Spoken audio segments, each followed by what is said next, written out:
Ladies and gentlemen, gentlemen and ladies, children of all ages, boys and girls, are you ready? Round 1, Game 1. Kings, Oilers. Stop me if you heard that before. Tell me if you heard that story before in the last 4 years. It's the same story. Will it be a different ending this year? Will the Kings finally get past the Oilers? Or are the Oilers just that team that no matter what's thrown against them, no matter what their lineup looks like, they find a way to win? I will never bet against 97-29. I don't care what the record looked like and what the goalie is, who the goalie is on the other end. I will never bet against 97-29. Now, all that said, it looks like the Montreal Canadiens and the Washington Capitals are going to overtime. So I don't know when this game is going to start or what channel this game is going to start on. All I know is we've got overtime hockey in Washington. What a goal to tie the game late for the Montreal Canadiens. I mean, who am I to deny extra time? Also, the Winnipeg Jets and the St. Louis Blues are going on right now. I think we're going to start the game after the Blues-Jets game from what I've been told. I'm just confirming that in my headset right now, that the game will start after the Blues-Jets game. So, hey, free hockey for those that are watching the Montreal Canadiens. Again, if you guys don't know, please go check out my series of Round 1 previews. I think some of you will be shocked by what I said. Some of you won't be. I will be lying to you guys if I said that the Oilers are going to take this in a cakewalk. You guys know that's not how I roll. Oh, yeah, buddy. Me too's. In all honesty, man. In all honesty, puck drop will be at 8:22 Mountain, 10:22 Eastern. So yes, our game will start after the St. Louis-Winnipeg game. Enjoy. I'm going to watch a bit of that game. Like I said, congratulations to Montreal even forcing overtime. Jets are up 2-1 right now on the St. Louis Blues. Yeah, right? Like, wouldn't that be something to have a 4 Canadian Final Four? 5.5 left to go in this third period for the Winnipeg Jets. Let's go live.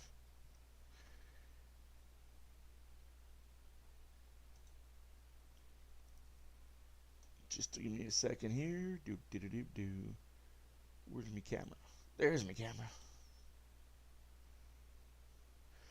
Lubo, you're perfect. I've got 2 wrong. I didn't realize how hurt Dallas was. If I would have known how hurt they were, I wouldn't have picked Dallas to win game 1. So far, that's my only game I'm wrong, is the Dallas game. And dumb Colorado fans let me know about it on TikTok.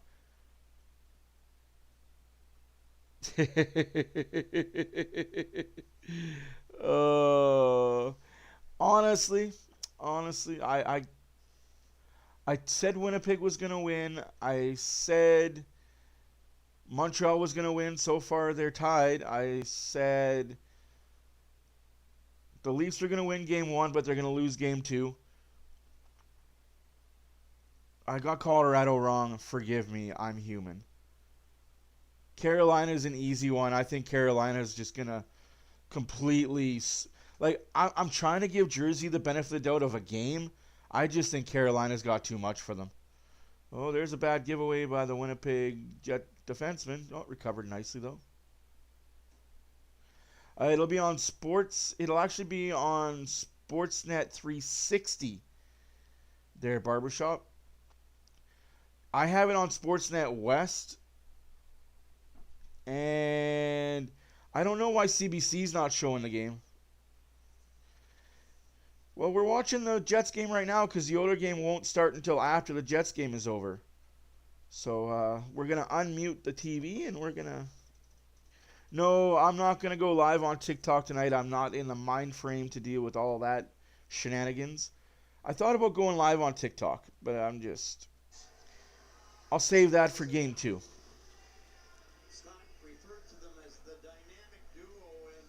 Yeah, I know who the refs are, Diane. And it doesn't hurt.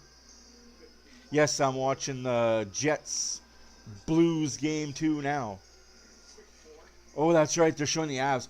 Then let me double check for you to see what game channel they are supposed to be playing.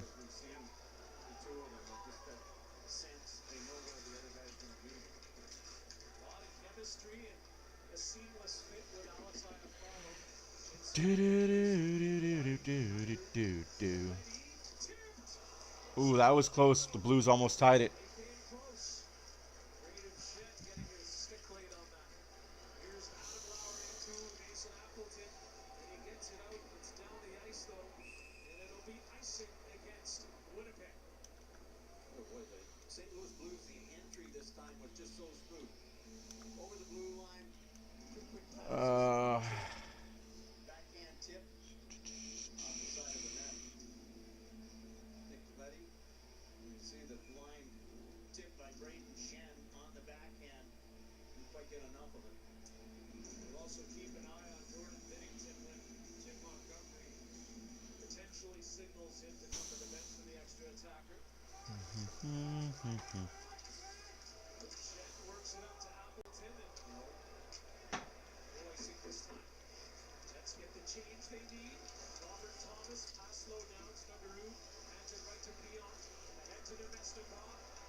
Yeah, it's saying Sportsnet West, but if they're showing the Montreal game there, I don't know.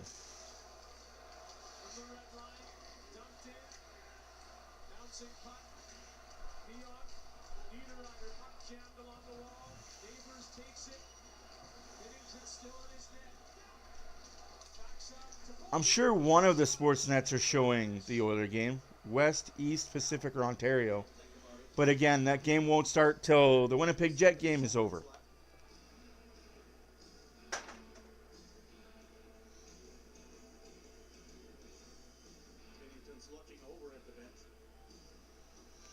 Also, congratulations to Brett Kulak on his wife on the birth of their second baby. Kulak was undecided if he was going to be in the lineup tonight. He flew to LA to meet the Oilers team, who have been in San Jose the entire time. Yes, for all of you guys that don't know, the Oilers did not travel back to Canada. They stayed in San Jose area for the remainder of the end of regular season and the couple of days leading to round 1. Didn't make sense coming back to Edmonton for 1 day, 2 days to fly back. Yes, Lubo, we have missed you, my friend. Hey, I don't mind that at all, Lubo. I don't mind that at all. I will try not to steer you wrong. I will keep you informed. Yes, Dryce. Let's go, Oilers. How's it going, Epic? Enjoying enjoying some playoffs. I love playoff hockey because I get to watch a lot of it. Saturday and Sunday were fun watching hockey's on the weekend. It was a fun time in my house. Kind of wish we would have got some more Canadian content on Saturday, but beggars can't be choosers. Sorry, I'm scratching this thing because I'm not used to not feeling the hair down here, right? It's been a minute. Y'all know. Oh. If you know, you know, and if you don't, you don't. Empty net for the Winnipeg Jets. Sorry, the St. Louis Blues. Yeah, I'm with you, Lubo. I think Montreal might win that series in 7. And that's not to disrespect Washington. I just think their team isn't built for playoffs. They're built for chasing Ovi's record.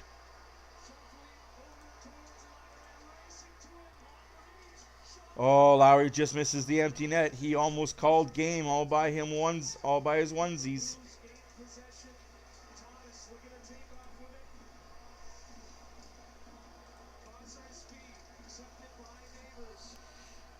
Neighbors. 2 minutes left to go in the game. Winnipeg 2, Blues 1.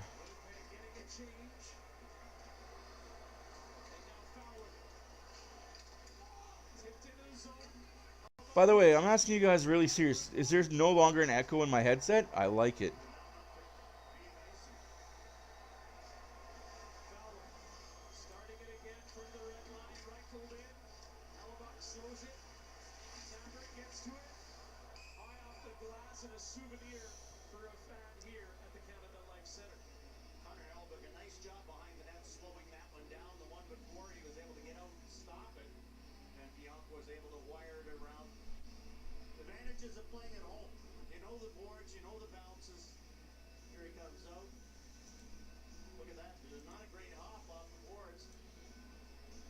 He's hopping now.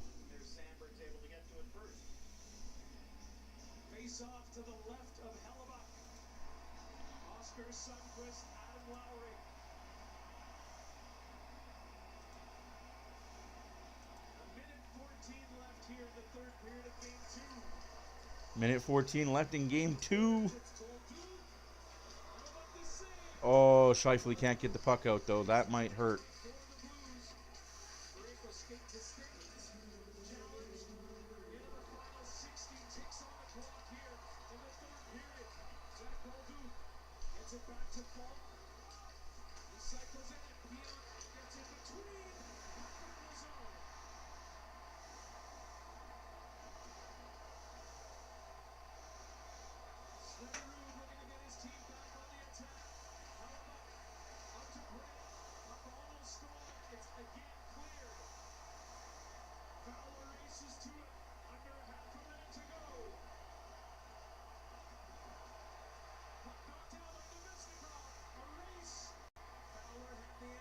.20 seconds left. Jets might take a 2-0 series lead on the St. Louis Blues.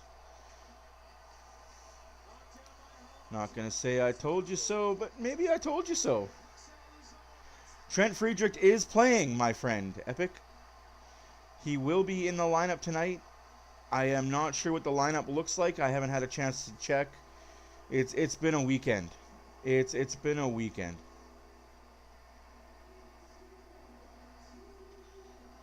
(2-1) final. Winnipeg, St. Louis. Call it a game.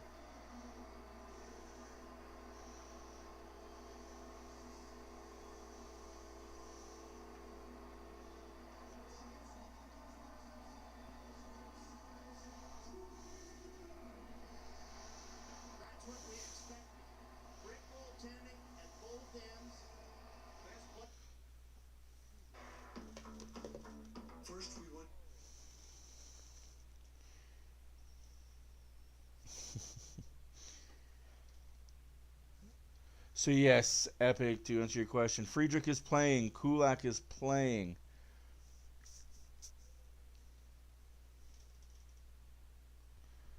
Everyone is back from injuries except for Ekholm. There's been an issue with Evander Kane, and it has nothing to do with the injury. It's the timing. Much like Landeskog, he couldn't play Game 1 because of getting cleared by the NHL. Landeskog will be playing Game 2 for Colorado, just like Evander Kane will be playing Game 2 for the Oilers. He just has to be cleared by a doctor with the NHL. He's cleared. The Oilers doctors have cleared him.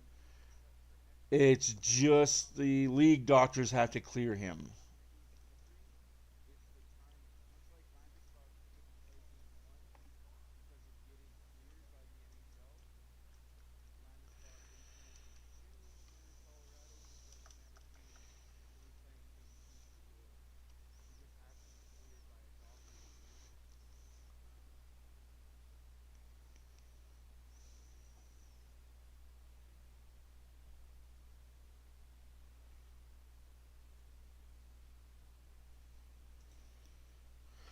We have ourselves a Game 1 on Sportsnet West, LA Edmonton.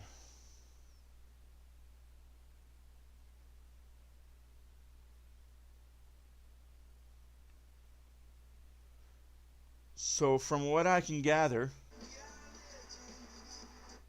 it is Hyman, McDavid, Brown, Podkolzin, Draisaitl, Arvidsson, Skinner, Hopkins, Friedrich, Janmark, Henrique, Perry, Nurse, Bouchard, Kulak, Wallman, Emberson, Brown, Skinner, Picard. Read into that what you will.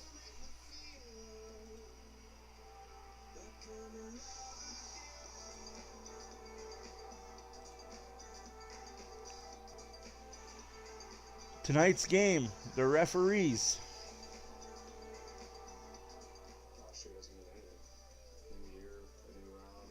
are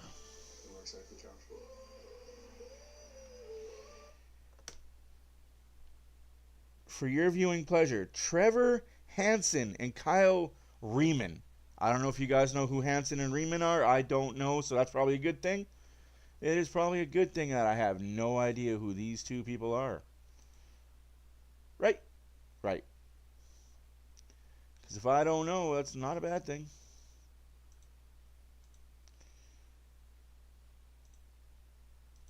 Get rid of that, get rid of that, get rid of that, get rid of that. Like I said, we're still 15 minutes away from puck drop. Same old deal, same old spiel. Oilers in LA. So yes, Capitals, Canadians available on Sportsnet East, Sportsnet Ontario, and Sportsnet Pacific. Gene Principe's talking. I will shut up.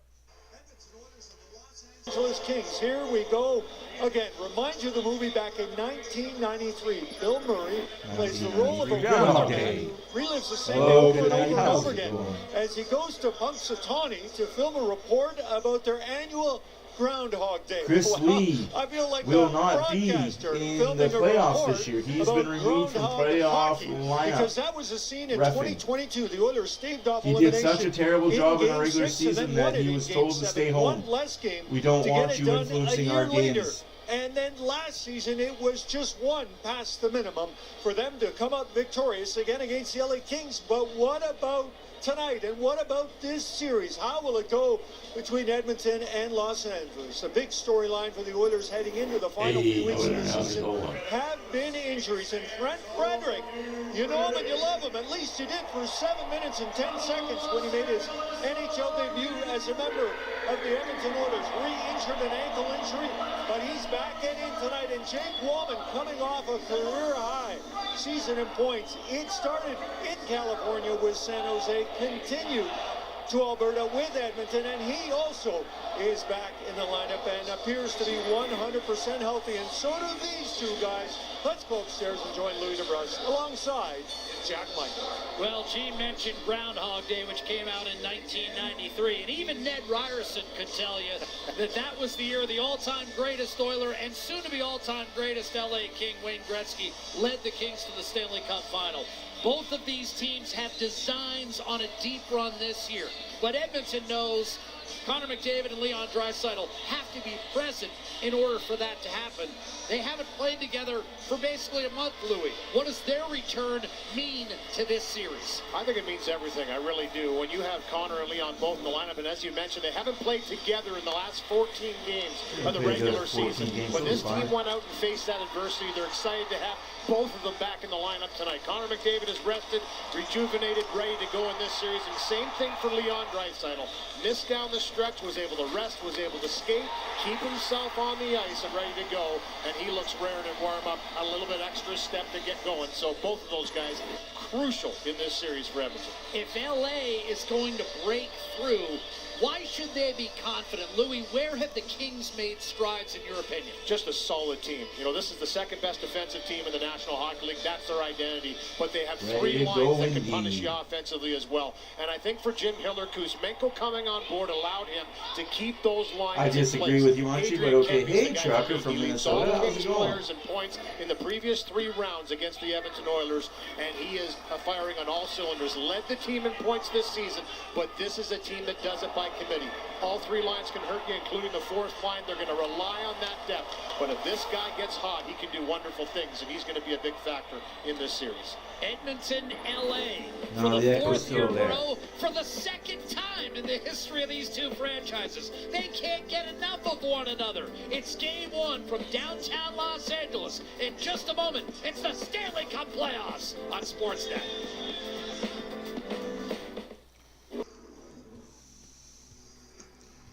Rush this hockey season and bet on any goal, save, and power play with BetMGM. From the opening faceoff to the final buzzer, stay ahead of the game with live betting options and comprehensive stats to help you make your winning picks. Ready to take your shot? Any play is a chance to win with BetMGM. BetMGM, the sports book where we know how to treat you right. Download the app. I know the value of precision. Success lies in the details. Because when your goal is to be great, you need to surround yourself with greatness. California Closets. Customized, refined, and within your budget. Since when did Canada matter? Since when did we... Canada always mattered. Enough with that. When did Canada matter? Freaking always.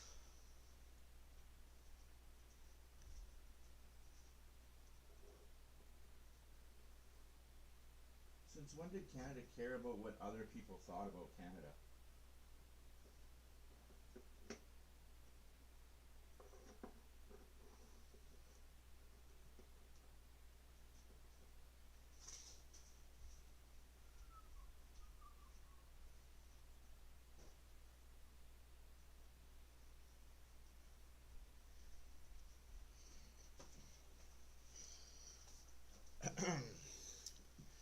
Ladies and gentlemen, ladies, this right here is what it is all about.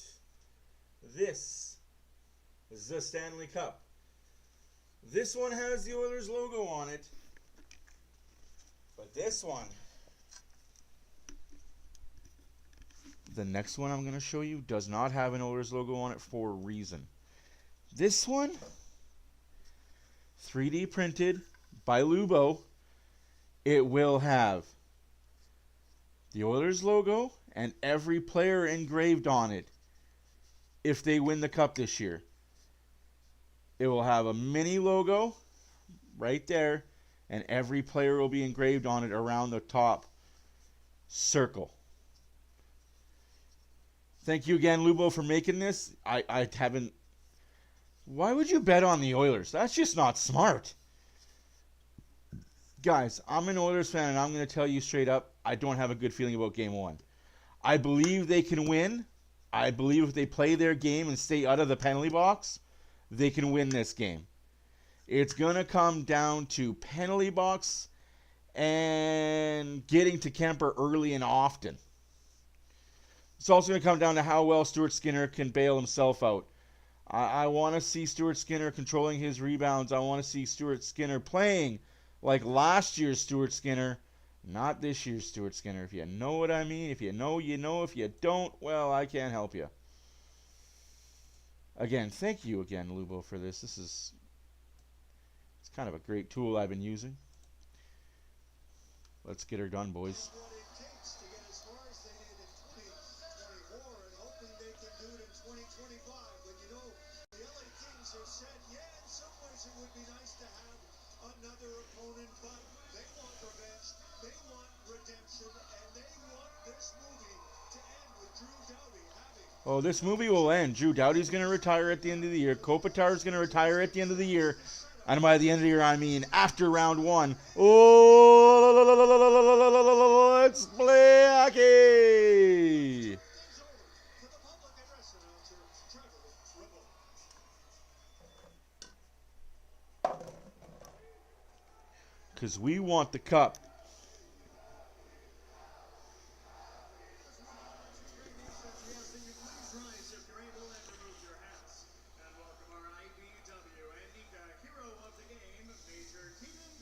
Of the United States Army. On behalf of the Los Angeles Kings, we thank you for your service and dedication to our country. Here to perform the Canadian National Anthem this evening, accompanied by Kings organist Dieter Rule, please welcome season ticket member Hannah Davey.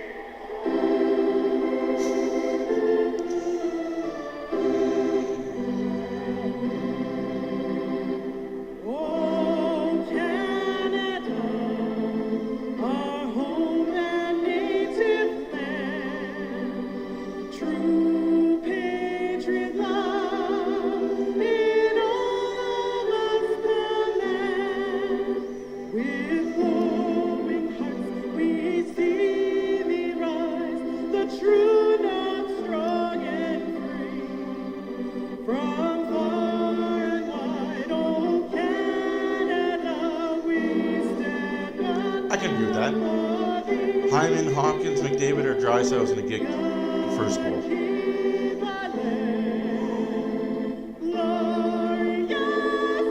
Jesus, there's no need to be killing it.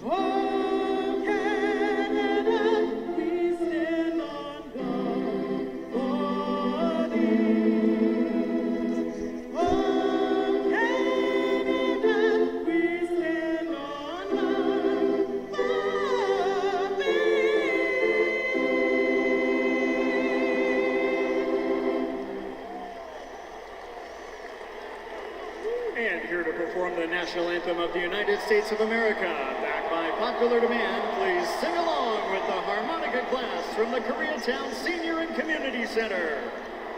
Going all the way to Koreatown for this. Harmonica class with Koreatown.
That Koreatown musical band is just not it. Woo-wee. They're still going. They are still going. It's going to take a minute. They're still going. They're still going. No, they're still going.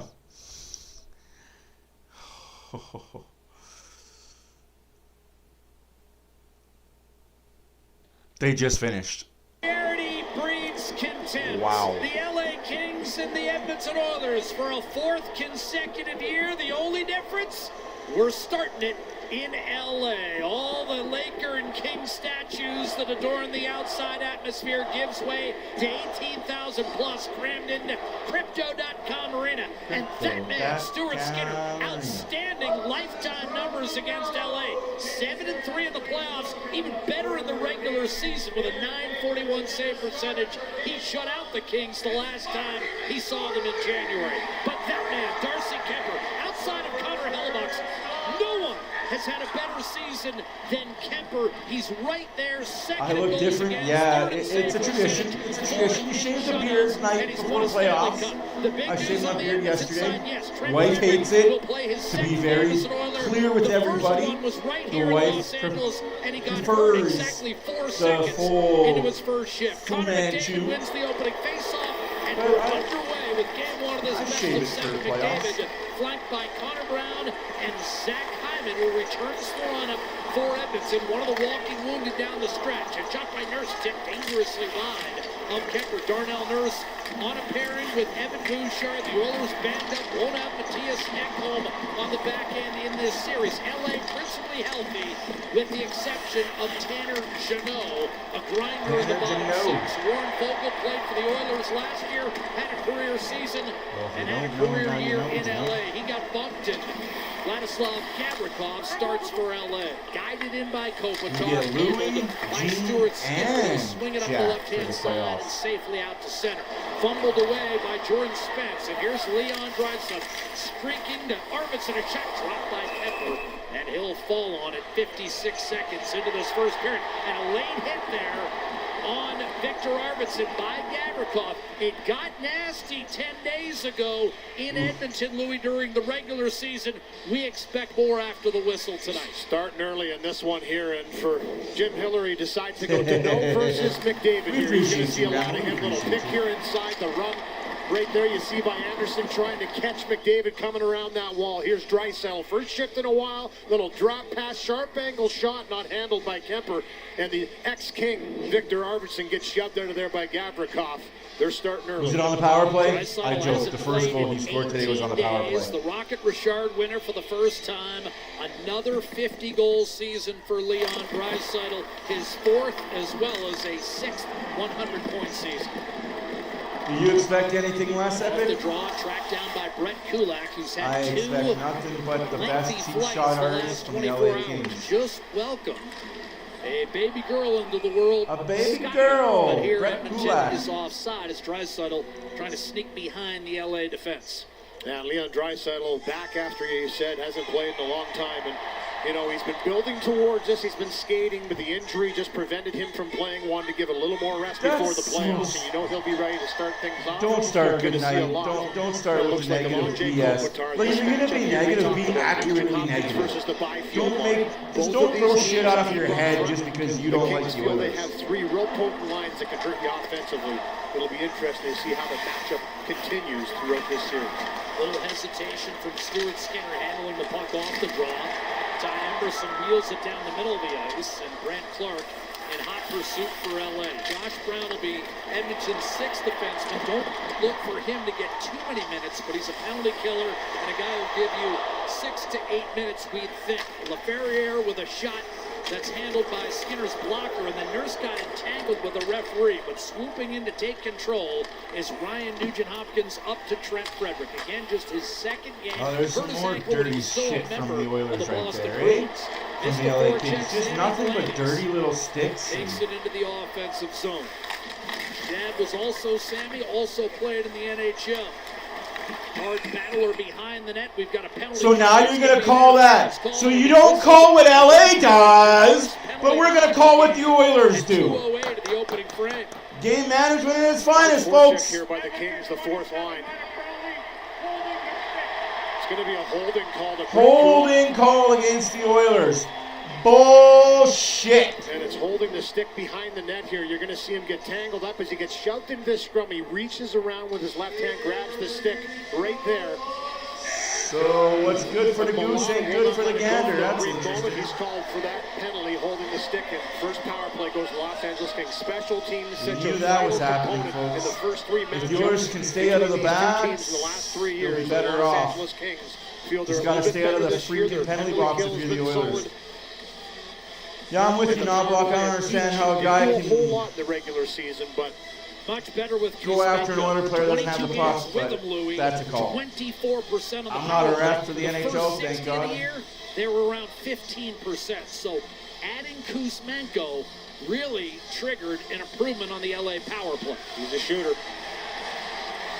Chased down will be Adam Henrique, replaced by Nugent-Hopkins against Andre Did you expect anything less? That's the only way LA stays in this series. Rounding out the penalty kill. The only way the LA Kings stay in this series or make this series competitive is if they get 4 power plays a game. Fiala, who tied Kempe for the team lead with 35 They goals, get but he got 4, bulldozed Oilers get and 1, maybe 2.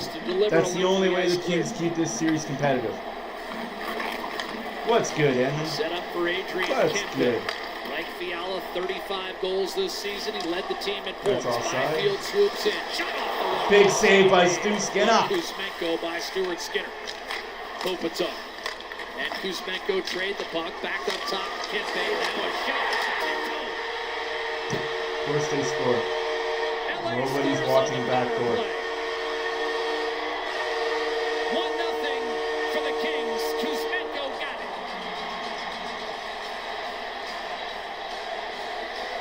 Yeah, he's not wearing makeup though because he's too Well, scared he's to. meant so much to this team since coming on board on the top line with Kopitar and Kempe, but you mentioned it, Jack, the power play. They've got 5 forwards on this first unit. That's a big difference for them, and they snap this puck around. A shot mentality. This is a shot pass right onto the tape of Kuzmenko. He's ready for it. Gets in position. You're going to see him eventually move himself to the front of the net, stand his ground, and Kempe with a great shot pass puts it right on the tape. He makes no mistake from there. A little chip into the net. 1-0 LA. And what's so dangerous about that alignment is you've got to respect Byfield in the slot. So Kuzmenko is So able do to you give the Oilers the next power play? You just gifted LA a goal. Do you do the same for the Oilers? punches it up the left-hand boards.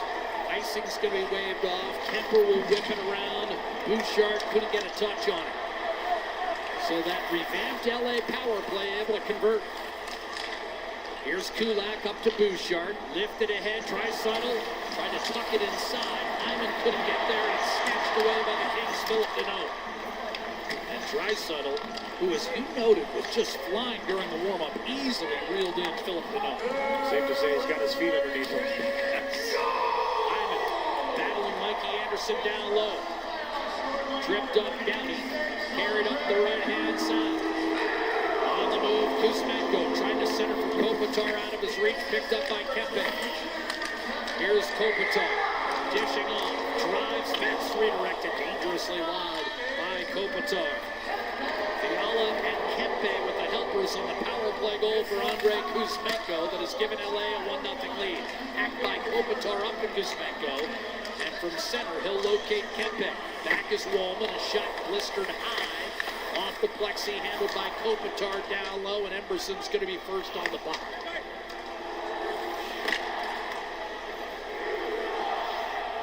Both teams make changes. It's a reset for Jake Woolman. He missed the last 5 games, got banged up in Anaheim. Jeff Malott, unable to deny Arvidsson, played the last 3 years for the Kings. Bouchard a shot. Save Big tip there by Podkolzin. Blue paint with Podkolzin close by, and again some rough stuff. Like I said, it's ridiculous how you let one team do what they want to do and the other team trying to retaliate and they get a call. Yeah, let's show the power play goal again. 18,000 times there, Sportsnet. Do the same when the Oilers score a goal. When the Oilers score a goal, let's see that goal played 50 times. But it deflects into Shots are Kemper in the 2-2. right Kings position are to make 1 that for save. 1 on the power play. But still right where you want to be if you're Podkolzin. I'm not worried. It's game 1. Way too early to be upset. Right-hand side. Kemper Be in faced a mood. Edmonton in the 2022 conference final, but left game 1 having given up 3 goals on 16 shots. The Avalanche They're kicking out Draisaitl even though Byfield's 8-6, shooting off and ended face-off. up sweeping the Oilers behind Cool. Pavel Francouz. Kemper then returned for the final when Colorado beat Tampa to win that cup. Off the draw, here's Quentin Byfield. On center this year, last season he was on the wing. Threw it around the boards, that's taken by Victor Arvidsson. He'll scamper down the left-hand side. Fumbled by Podkolzin, Offside and for that the Oilers. costs Edmonton as it's an 15-10 left offside to go in against the the first Oilers. period. Sometimes it pays to be a bad fan. Every game is your game. We bet with Sports Interaction. I don't understand it. Like, why do Oiler fans hate our goalie? 50 starts this year. What is Jake he supposed to Woolman do? back Lay in the flat on Edmonton the lineup. ice? Block the cross Oilers find crease? themselves down 1. Like, Early honestly, what power is he supposed to play do? goal Lay for diagonally in front of the Delaney crease Crease, to block loses the neutral everything? zone draw to Ryan Fucking Nugent Oiler fans are the worst Big fans in step the up world, I by swear. Malott, who basically fills the Tanner Jeannot role. Long-time American leaguer, 4-time 20-goal scorer in the AHL. Played his junior hockey in Alberta. I would Well in position never too. Stepped in right understand Oiler fans. mid This day stride. and age He's Oiler playing a fans. vital role in starting in the playoffs is a big deal for him. That's an excellent Like, this day and age Oilers fans is just a bunch of great losers. Like, I almost hate to be associated with them. A steal by Bouchard, and he'll hack it back behind the LA net. Taken by Fogle. Cuts to the middle. Knifes it behind the Oiler net. Calmly played by Skinner up the boards, and that's going to be settled eventually by Frederick, and he'll funnel it back inside. In on the forecheck, and battling is Hyman, but the LA Kings able to safely clear back through the middle. As Lou mentioned, the Kings second in shots against, second in goals against, but they're a little more aggressive offensively because of the balance. Well, Fogle just tripped Bouchard, no call on the play though. They play a strong, structured defensive game. Able to get up the ice as fast as possible. You've seen it here already in this first period. They're getting pucks up behind. They're establishing the forecheck and through the first penalty of the series, resulting in the 1-0 goal. Oh, 2-2's the shots, 1-0's the score for LA. They had the power play. The Oilers have yet to even sniff their opportunity. Gavrikov comes I mean, the refs didn't have Joel Edmondson. plenty of chances to call one. Pepe whistles a strike to Kuzmenko. Drop past Gavrikov. He'll challenge Kulak with a backhand with a clip the side of the net. Rebound Kopitar at age 37. Flash on the hands, hook on the hands. No call there, I guess. Too many men! Kopitar Too many men! here for the There was 7 guys on the ice! Alright. I'm not a ref, I don't know what I'm looking at. Played it up to Corey Perry. His 216th career playoff game tonight. That's 12th all-time. Cross-check 1, cross-check 2. I guess if you're Drew Doughty, you're allowed to cross-check the Oilers player in the back. Behind for Yanmark. Flipped it around for I just hate what's good for one team, the other team can't get away with. Inballed off the side of the net is Henrique. And scoring. Yeah! You finally called one! That's just the third one you let him get away with! It's a cross-check. Maybe if you called the first 2, yeah, what the hell? What the hell? Yeah, Drew Doughty. Don't cross-check when you see numbers, you fucking pigeon. Goal with one of its own. Fucking hard pigeon. work along the end boards. Got powered into the wall by Doughty. Missed the first 2, though. Exchanging congrats. It's LA early. Fucking Drew Doughty's gonna retire with only winning his cups from the freaking early 2000s. Had to do it to stack your team, though.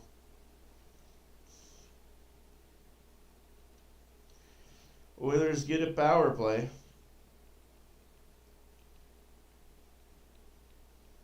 Now they got to score on it. It's cool you worked with, you got one, now you have to score on it. Excuse me.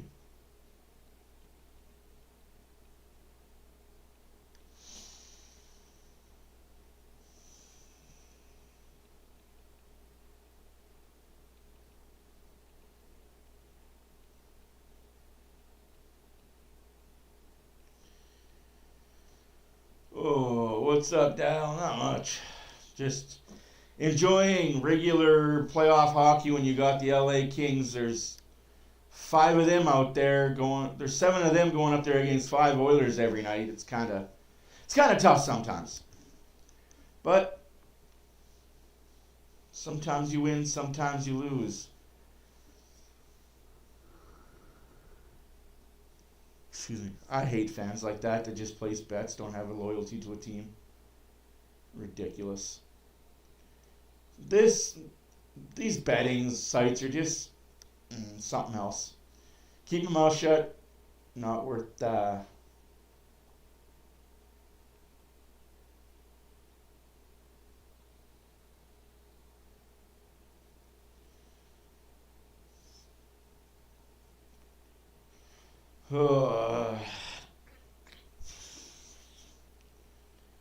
You know what's crazy though? You're looking at all their home wins. What is their away record? Their overall record was just the Oilers, except they had more overtime losses. By far. They scored 3 or more goals 40 losses. times. They've won. Well, and Kemper ripped off 14 in a row of 2 or less. Which was second only to Mika Kiprasov since the expansion era. In terms of a streak that long. Here's the Oiler power play. Edmonton down the stretch struggled, but of course that was without McDavid and Draisaitl. who still finished second in the league with 16 power play goals. Hopkins gets the puck and loses the On the puck. far side against Good Nugent job, Hopkins. Hopkins. And Edmonton must 12 return minutes his left own to go end. in the first LA period. penalty 2-2 killers, shots. 41 for their last 1-0 LA. 43 down the stretch at home. Draisaitl to McDavid, cuts inside, dishes off Nugent Hopkins. Bouchard, net front presence is high. Draisaitl shrugs off a check. McDavid waits, looks, and tries to center. Hyman gets tripped in front of net, no Hyman was call. down and out. LA with a chance to clear, and it's rifled up the right-hand side out by Fogle. Non-call, tripped in front of net. That's... Shouldn't you be watching in front of net? Isn't that the place to be looking? LA struck on the man advantage. Kuzmenko banged home a backdoor play. Draisaitl. McDavid heads to the net. Draisaitl a one-timer and a save. Kemper squared up. Excellent read by Darcy Kemper on this one. Some action in the offensive zone early on here. McDavid doing what he does and finding space. This first one, this is the one-timer by Draisaitl, swallowed up by Kemper. But you can see how efficient and potent the power play for the Edmonton Oilers has been in the first 3 matchups in the last 3 years against the Los Angeles Kings. This has been a problem for them, and they're trying to continue that success. It's been the Kings that have been on the board with the first power play goal. So Edmonton bearing down 25 power play goals over the last 3 years. Just scorched LA. And the Kings were an improved penalty killing team last year, as you noted. But here's Edmonton driving it down the right-hand side. We talked about it before the game. Oh, it'll take a period or two for this team to gel. They haven't played together in 14 days. For LA, Or 14 establish a games. different So, tone this what year is that, a with month? 3 straight series losses. Bouchard to Nugent Hopkins. That hit ball through McDavid and all the way back down. Corey Perry lingering. McDavid back across the line. Perry surveys. Cuts behind. Wide at the target. Leon Draisaitl. That'll do it for the top unit. Down to 10 seconds on the man advantage. Well, that's the difference between a team that got to play the entire season together and a team that had nobody for 14 games. First playoff game after nearly 1,100 games of regular season action without going to the playoffs, the most in NHL history. But wrestled free, Gowdy out of the box, clears it 10 down. minutes left to go in the first period. 1-0 LA. Shots are 3-2 for the Oilers. Kings are 1 for 1 on the power play. The Oilers are 0 for 1 on the power play. I mean, you got to expect that though, Kino. This team hasn't played fully together for 14 games. So 14 games, 30 days, they haven't all been on the ice and together. That matters. Big save by Skinner there. By Stuart Skinner, grabbed by Darnell Nurse, who made his NHL debut in this. I wasn't expecting the Oilers to come out like gangbusters and destroy the Kings game 1. But we got lots of time left. It's halfway through the first period. There's still like a full 2 periods and a half left in the You can game. tell a couple of Oilers will find a way to win this. resulted in clearings by the Los Angeles Kings. 4 of the 5 on that top power play unit missed time down the stretch, including Ryan Nugent-Hopkins, who was ill for some games. I'm not worried about the power Importantly, play it not was Draisaitl gelling and and not McDavid, being you good. could tell in that first one it's going to take some time to find that flow. Leon Draisaitl, Connor McDavid and the Edmonton Oilers find themselves down 1-0. Randy Newman said it. He loves LA.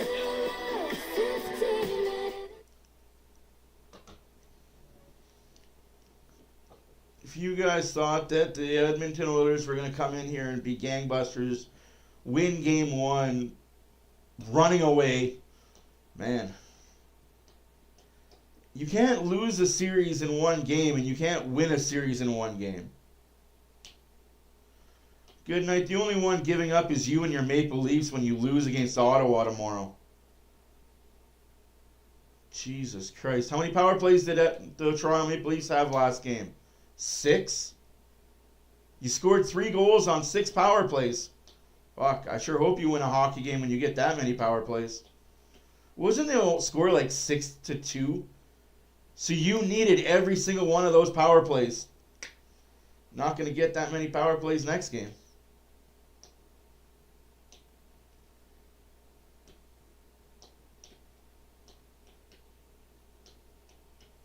I'm sorry, bud, but if you're going to come in here and chirp about how bad the Oilers are, you might want to look at yourself in the mirror, see who you cheer for.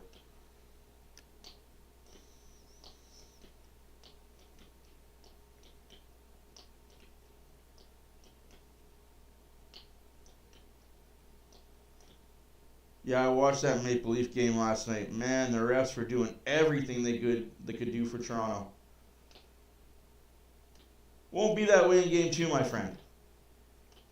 But yet, Maple Leaf fans will make up the excuse, oh, well, we got too many penalties, and the refs don't like us.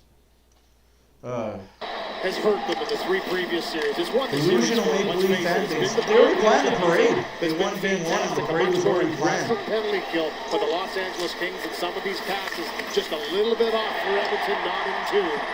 And couldn't quite find that really solid chance they were looking for. Draisaitl with the one-timer was the best chance, and Kemper had the solution for that. And again, it goes back to our initial point, Louis, about how LA is a more confident, You're not cheering for the Oilers. Club in all you're bashing them facets. every Last chance couple you years, get. you and I noticed they would try to you're nurse cheering home for them 2-1 when, like, games. every we comment talked you about that made yesterday, and is bash. can't sit back against this Edmonton Don't team tell with me the you're firepower cheering they for have. And he said, we know that, we've addressed it, and to a man in that dressing room, they understand they have to be on their toes against Edmonton. This is the series that they have to pressure a team that likes having the puck on their stick. Bouchard, having tipped the pass away from Quentin Byfield, now finds Connor Brown, and it's a reload for Edmonton. Coming up on 9 minutes to play in the first period. The difference in the game, a Kuzmenko power play goal. With Kuzmenko, the Kings went 17-5 down the stretch. McDavid hits Nurse to the middle, a backhander redirected. You bet the Oilers can win, I get that, Anderson but kept alive by Hyman. Fiala will have a chance to clear, and he does, lobbing it over Nurse, skating into it, LaFerriere, who broke out this year. 18 goals through a backhander, sharp angle, save, Skinner, rebound, Kuzmenko, and Kopitar wide open, couldn't get it to him. Kuzmenko stays strong on the puck, Gavrikov up top, shot spins, redirected, but wide. Kopitar was heading for the net. Here's Connor Brown looking to lead a 3-on-2. But a poke check at the line forced the Oilers to regroup. Draisaitl hands it back to Jake Wollman. oh, for sure, Epic, they do look rusty, and I expected them to. Spence up the middle of the ice to Kempe. Shot It'd be coming. great if they Blocked by didn't. Wollman against Kuzmenko. But I expect a little bit of rust in the first and it's period. Kulak activating Arvidsson. Drop past Draisaitl to the net. Looking for Podkolzin second time. Kept it alive, Wollman. Draisaitl fires. Kick save made by Kemper. And the rebound gobbled up and cleared. No. Held in by Kulak against Kopitar and funneled down low to Arvidsson. Draisaitl a drive-by. Podkolzin, the Wollman. What a tip there by Arvidsson. Wow. Career high with 40 points during the regular season, but the Kings get it out. 7.5 minutes left to go in the first period. Shots are 5-4 LA. Scores 1-0 here in the first LA. period. LA leading 1-0. Kulak will shoot it in from center. Kings have the best home record in the league this year, 31-6-5. Lead pass, Fogle. It's also a franchise best record at home. Flipped in front. Skinner did not get it out. Fogle tried to put it down low. Nurse jostled by Deneau. Trevor Moore ducks inside. Puck squirted out into the slot. Fogle shoots and a save made by Stuart Skinner. Rebound to Jeff Skinner. Skinner's look good. If all he gave up so far is that power play goal, and we're going to blame him for that, that's LA good. Blue, Clark over to Edmonton. Shows how important it is for Edmonton to make sure they're getting pucks out of the zone cleanly. One little turnover and the Los Angeles Kings can make a play in a hurry. Henrique to Janmark, driving toward the net. Out wide on Doughty, banked it off the side of the net. Kemper did not close up on it, and now the play is whistled down with Henrique sitting in the blue paint. Well, Connor McDavid's going to see a lot of attention in this series, and for LaFerriere, him and McDavid have had a few run-ins before. This is a pretty good cross-check as he makes the move around him. Called, eh? Catches him a little bit under the ribs, but he maintains if you're an possession, NHL ref, finds that you don't play call into the those offensive penalties. zone. Nothing You that let McDavid that go. isn't used to, but in a playoff series like this where everybody But if hits, McDavid was to do everybody that, looks to take that run at that's a someone, penalty. and especially the top players of the opposition. Might need to turn the heat Getting on the in my face house. off the line. Bouchard. Connor McDavid. Averaged 2 points per game against Byfield trips McDavid. Against Byfield. Shot No call! No call! He tricked him! Good example there of the urgency. All right.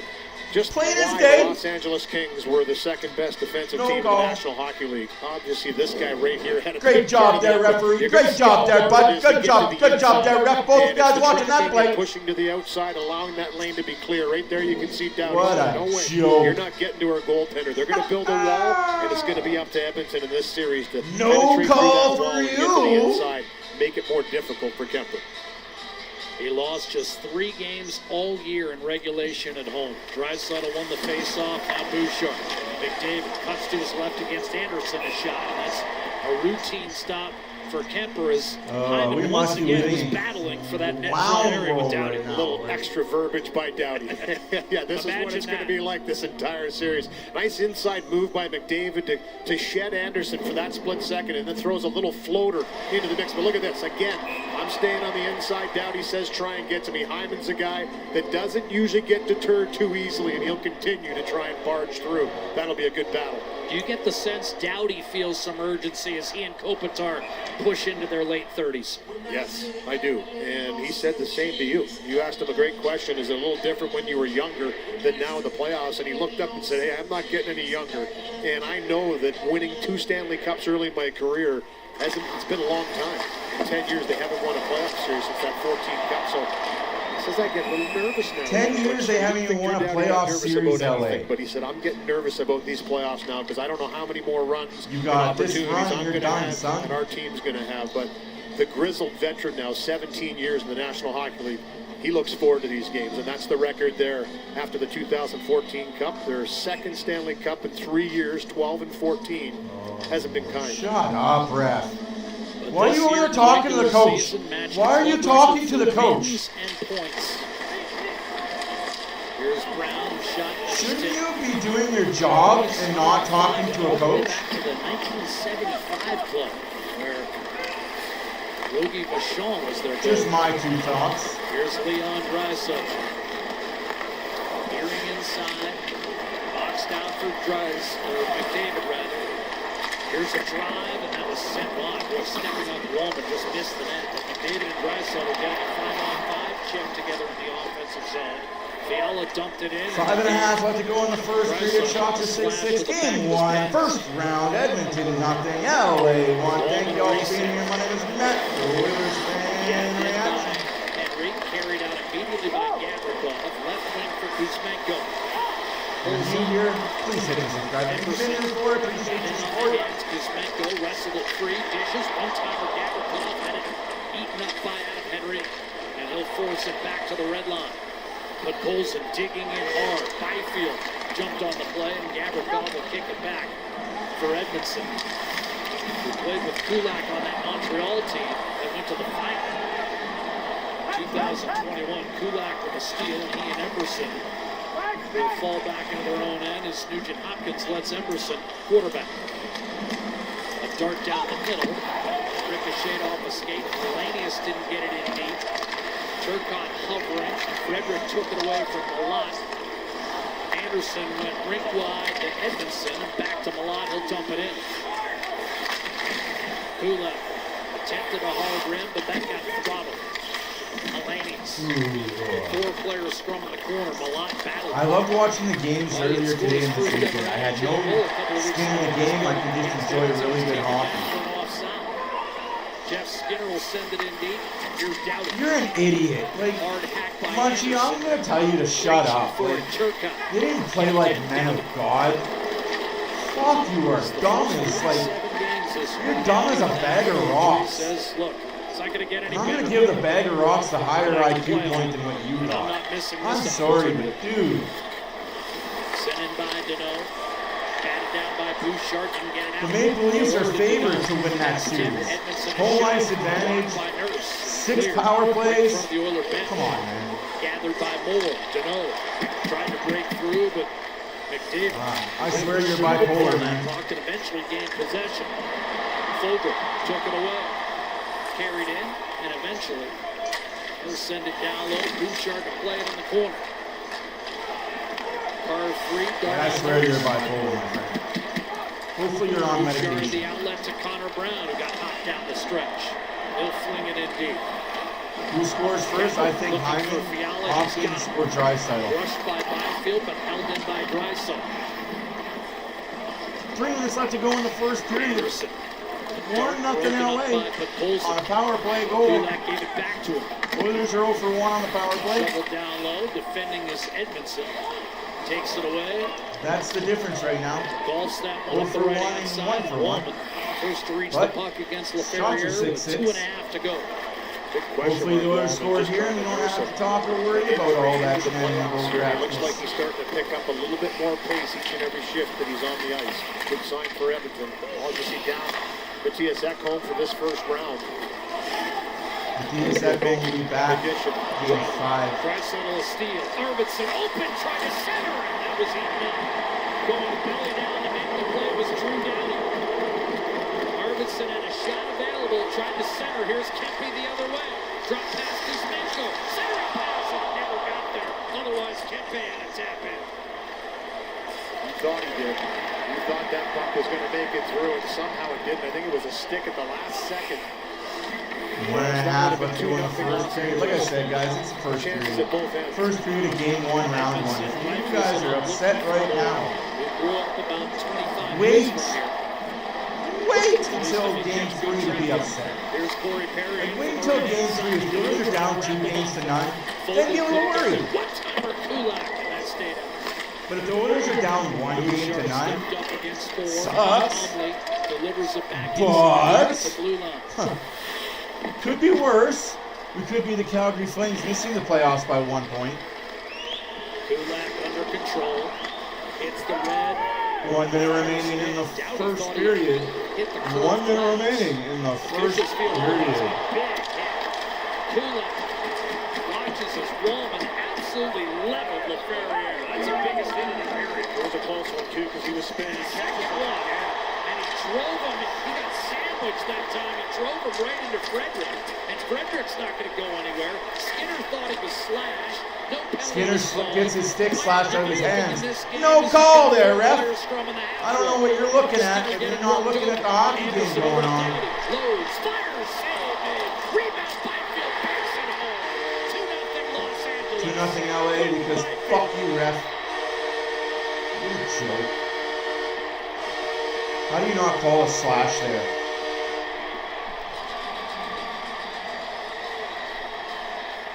Well, there was a long period of time of tight checking. Both teams, I was going to say, there's a real high respect factor, but the dislike for one another overrides that. This is a big hit by Wallman, and it was a little bit in the numbers as LaFerriere was turning, but he gets back.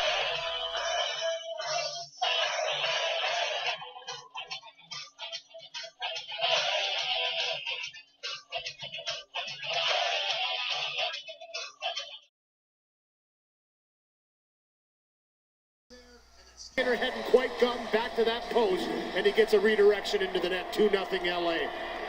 Battle through the physical play, make plays when they have to, and Quentin Byfield with a huge goal makes it 2-0.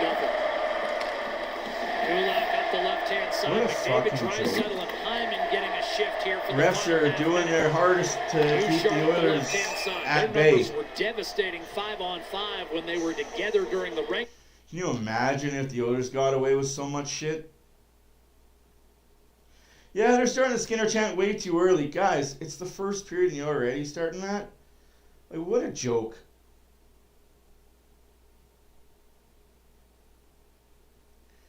Oh, man, good night. I got no time, no place to deal. I mean, that could be called goalie interference. I sure hope they look better, Kimo. One team had 14 days of nothing with star players out the entire time. One team played the entire 82 schedule with their whole team. Well, what are you going to call that, a penalty, ref? I'm just saying, guys, if you guys think this is going to be the dictating of the series, one period.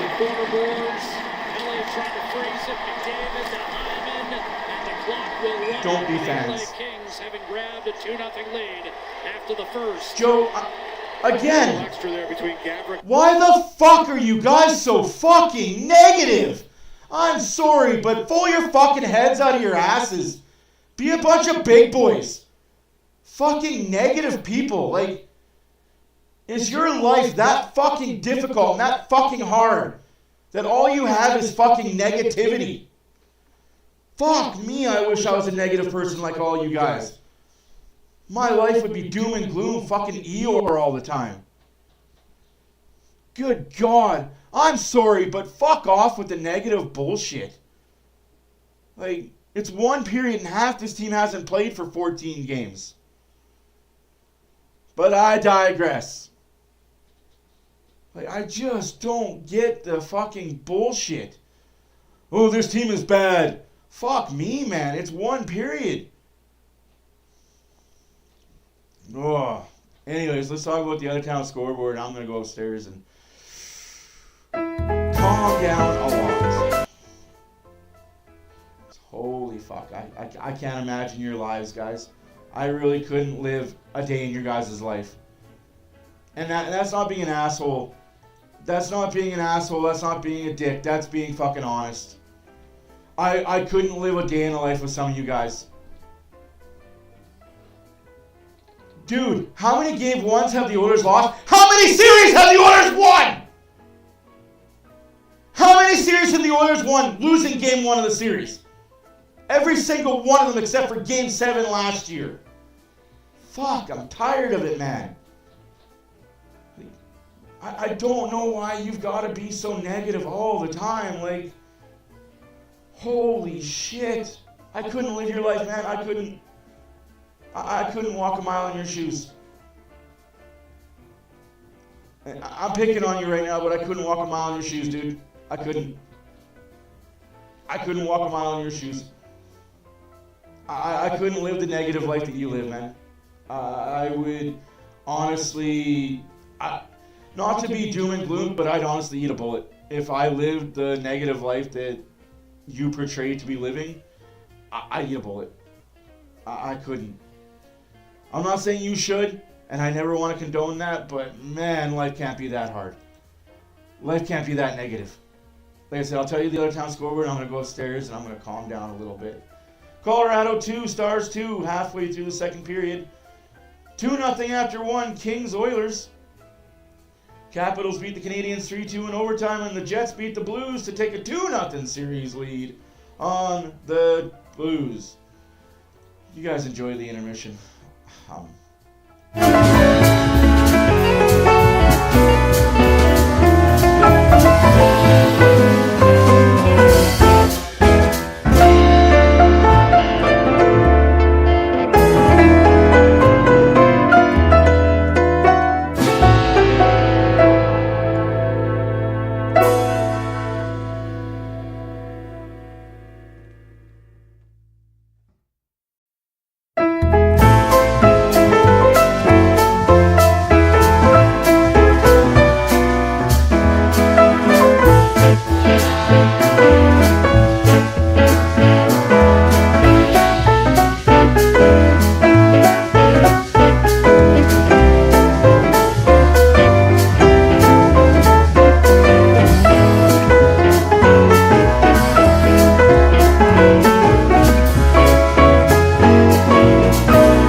Ladies and gentlemen, sorry, I am back.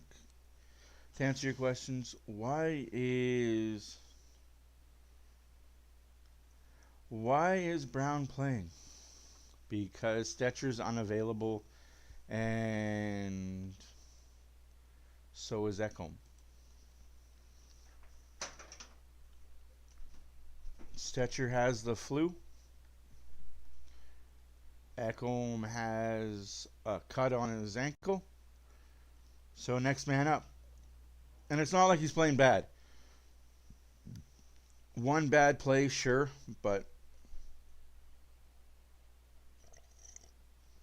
honestly, he hasn't been playing bad. The Oilers as a whole have not been playing bad.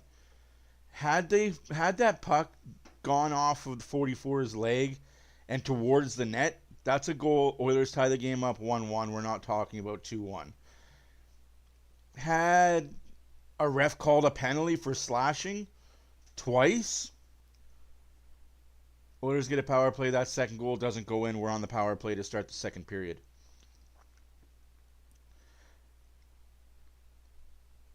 Yeah.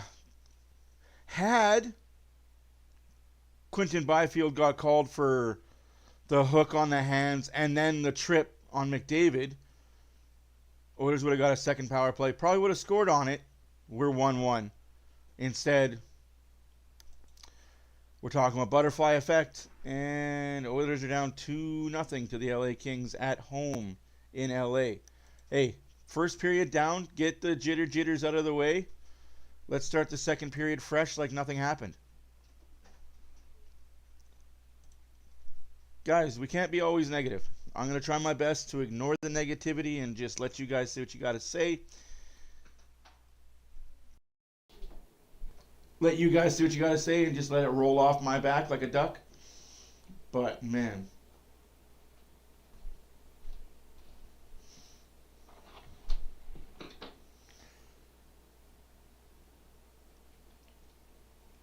Well, like I said, Lubo, they're still playing the 1-3-1 trap. You can put lipstick on a pig, it's still a pig. Like, you can dress the 1-3-1 any way you want to dress it. But when you're getting the benefit of the doubt with the calls and you've been playing fully healthy for a year, you can't hear me. Well, that just sucks.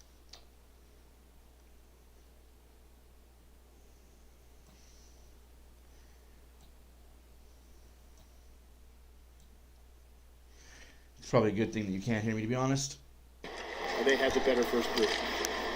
Oilers a couple of second deep period runs underway. the last 3 years. Yet still, I'm gonna their sit record down, in I'm game gonna shut up, ones has I'm gonna not enjoy been my game. stellar. They've dropped 9 of 11. 2-0 LA as we start the second period here in game 1 of this series. 4th year in a row, LA and Edmonton tangling in round 1. It's only happened one other time in the expansion era. A steal by Draisaitl.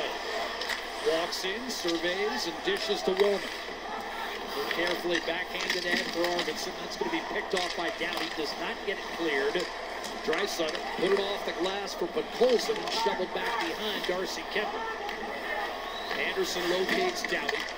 The outlet to LaFerriere, and he'll chip and charge. Hit by Nurse, and LA will change. Like, no, be negative. Like, if you want to be negative, I gotta let you be negative. I just gotta ignore you the best I can. They were second in the league at plus 27. I gotta respect your opinion as a fan and get where you're coming from. I have to get where Joe is coming from. I have to get where Goodnight is coming from.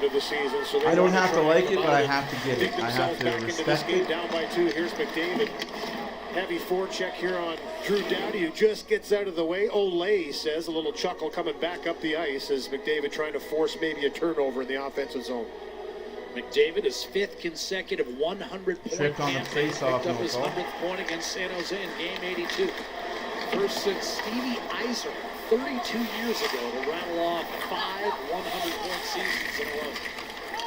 Trevor Moore behind the net. Vogel centers.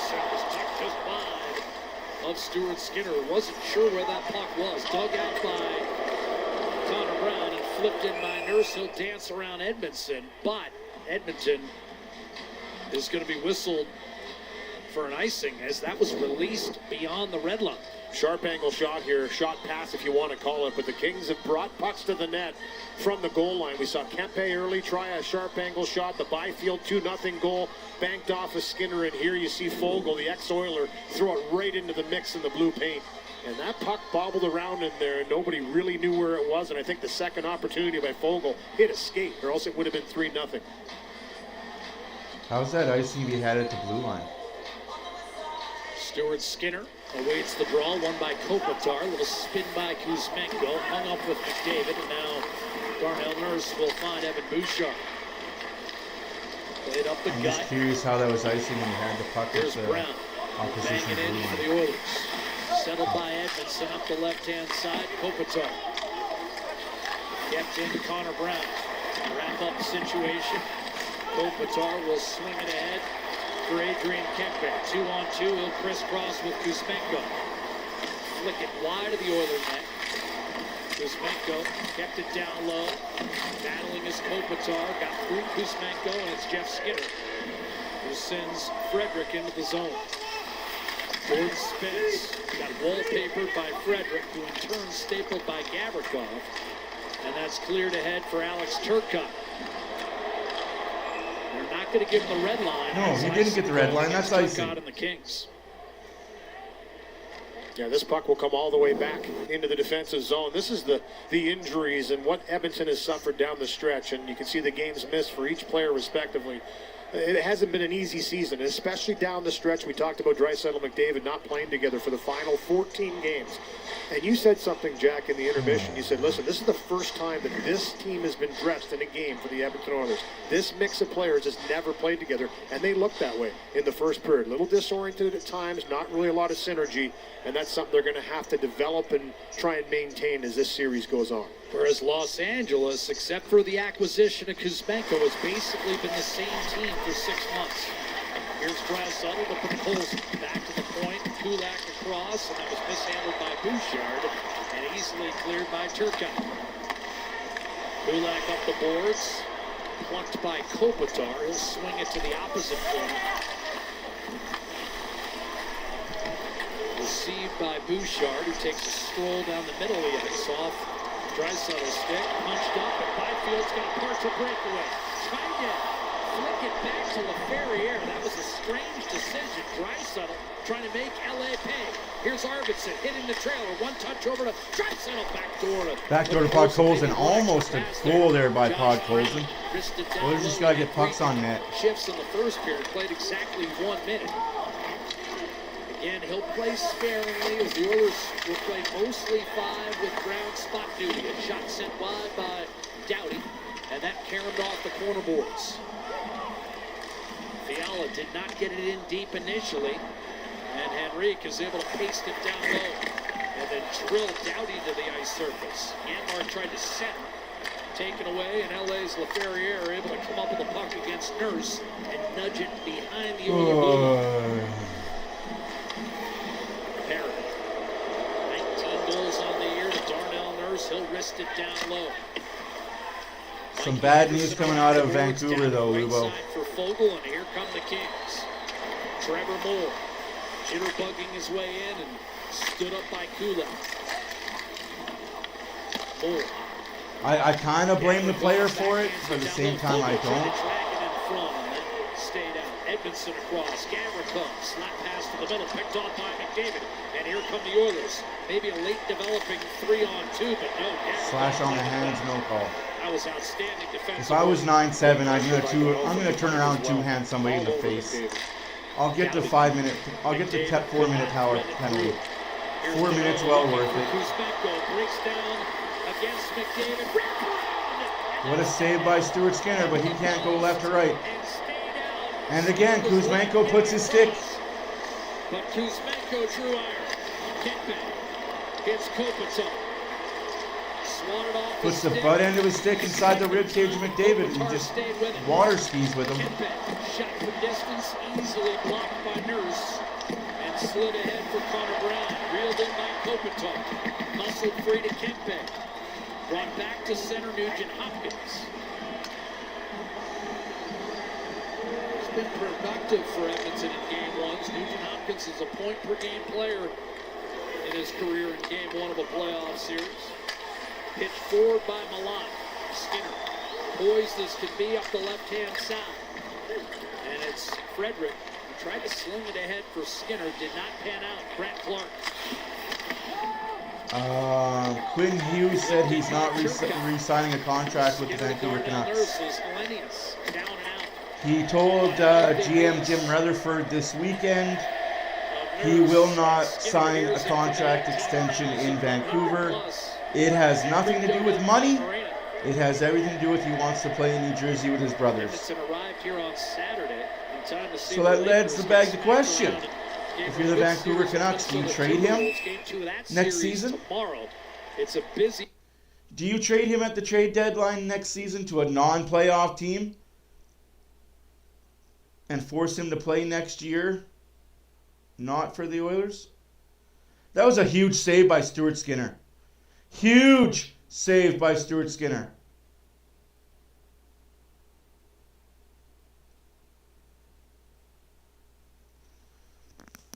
I'm quiet tonight? Oh. I don't know why. Strange. I'll have to fix that. Saving a potential 3-0 goal. Here's Edmonton. And that sticks in the web. It's not me being quiet. It's y'all. Speakers are down. As Louis talked about, but Skinner with his best save of the night. No, in all honesty, though, he told the Vancouver Canucks that he will not sign a contract extension. Oh, I'm not doing no wave. My wife could shove it.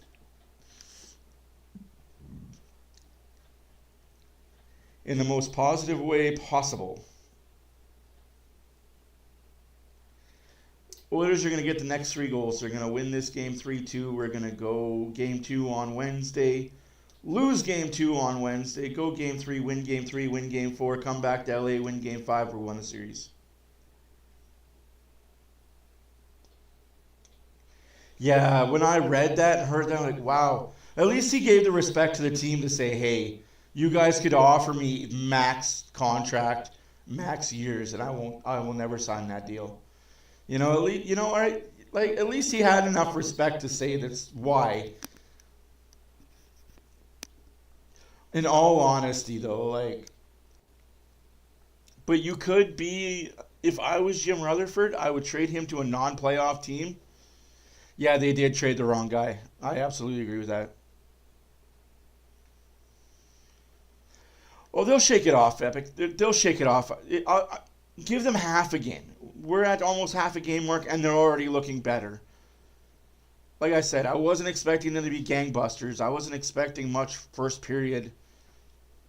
Hey, it happens.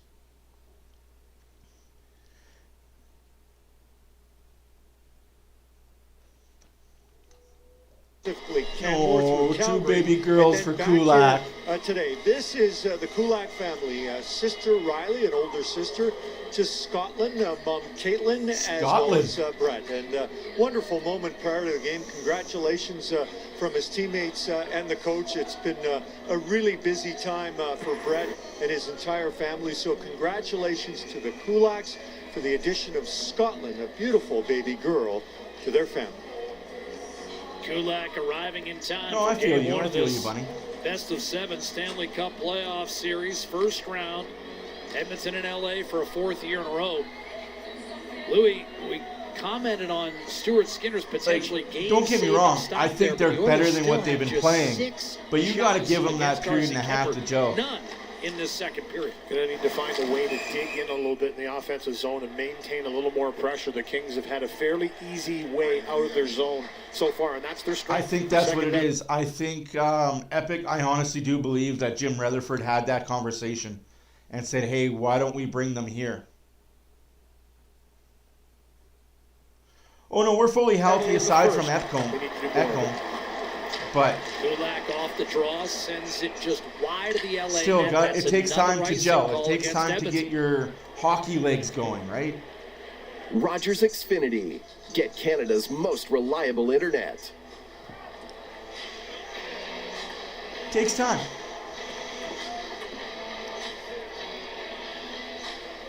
been more than 12 and a half minutes since Edmonton registered a shot on goal against Darcy Kemper.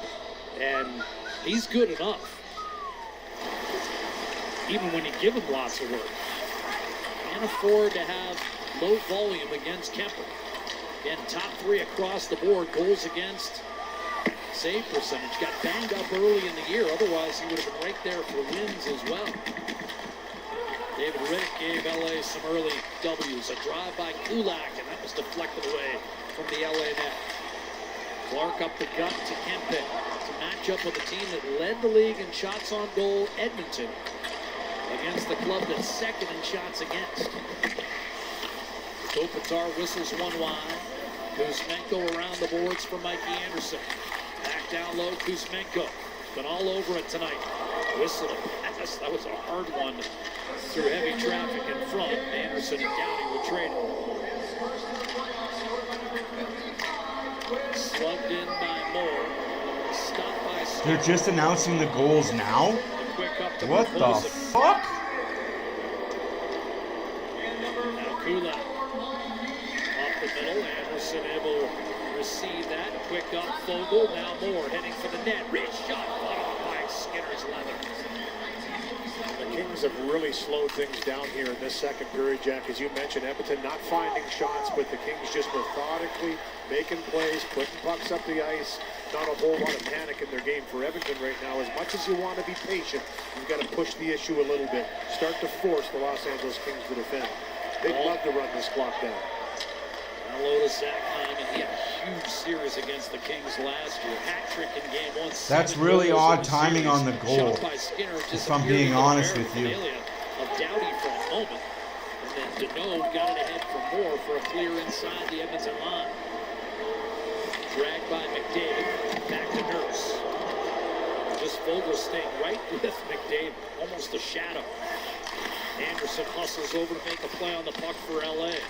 Wildly through the middle, picked off by Nurse, but Edmonton was changing. Gavrikov to Fiala, looked left wing. Offside. And Byfield eventually comes down low and then got absolutely drilled by Nurse, flubbed by Fiala on a potential one-timer, and then thrust around the boards and out by Kulak. 11 minutes left to go in the second period. Lines it along. Draisaitl trying to create, got through Arvidsson, and here come the Kings. Fiala cuts left and shoots it in. Skinner will knock that one down for Kulak. Shots are 11-6. LA scores 2-0. First goals were scored in the first period. 17 goals in 18 games against LA in the playoffs. Draisaitl tried to center, broken up Milan. It's cross-checked in the face for his effort, Draisaitl does. No call. On for LA. Alanius to Milan. Centering pass, and that just eluded Alex Turcotte, who was in the vicinity. Now Nurse brings it the other way for Edmonton. Kemper settles it for Doughty. Hard rim off the stick of Henrique, and that pops up into about the 8th row here at Crypto.com. Andrei Kuzmenko's got a goal in this game, almost had his second in this period, and here a little spin into the zone, goes right through with traffic in front and bodies around Skinner once again. Here's Moore, has a pretty good look through a healthy screen on Skinner, and he fights that one off with the glove. 30-goal scorer last year for Trevor Moore. He really came on down the stretch too, Jack. That line was really starting to find their confidence. And when you look at the Kings, we talk about their defense all the time, but 7 times in the last 15 games they played this season, 5 or more goals they scored. This is a team that can match in ways, and Drew Doughty yesterday told us, hey, we're a team that can put up numbers too. If you want to play a run and gun game, we can do that. We choose not to, but we can put the puck in the net. They have confidence in their lineup all the way down. Each line feels they can be a threat offensively. Biggest change is Edmonton's offense and power play dropping out of the top 10. They've scored just a few more goals than the Kings during the regular season. Whereas before, as we talked about, LA needed to win a series of 2-1 games against Edmonton. More often than not, you're just not going to be able to do that, as has been proven the last 3 years. Kempe shoots it in. Skinner knocks it down, but LA said all week long, it's a new year, a new season. We're better, more confident than ever before. They played like it through 30 minutes. Edmondson up the right-hand side to Clark. Henry powering down low with Yanmark. But Kopitar safely backhands it out to center. Emerson up. Corey Perry calmly dumped it in, but I believe that ticked the corner glass, bring the face-off out to the neutral zone with 9.5 to play in the second period. And the Kings still holding a 2-0 lead, a look above the playing surface. Breaking news, a brand new game is now live at Bet365. More from Alex. That's right, David. Introducing our exclusive game, Prize Matcher, a daily game that's never ordinary. All you have to do is match as many tiles as you can. The more you match, the better. We also have top table games like Kane is healthy, Super Spin. but because the NHL medical staff was unable to clear him before game time, he will be cleared for Wednesday's game. Much like Landeskog, he was unable to be cleared to play for game 1. He's in game 2. You got to be cleared by medical staff, not just your team medical staff, not just your personal doctors, but the NHL doctors as well.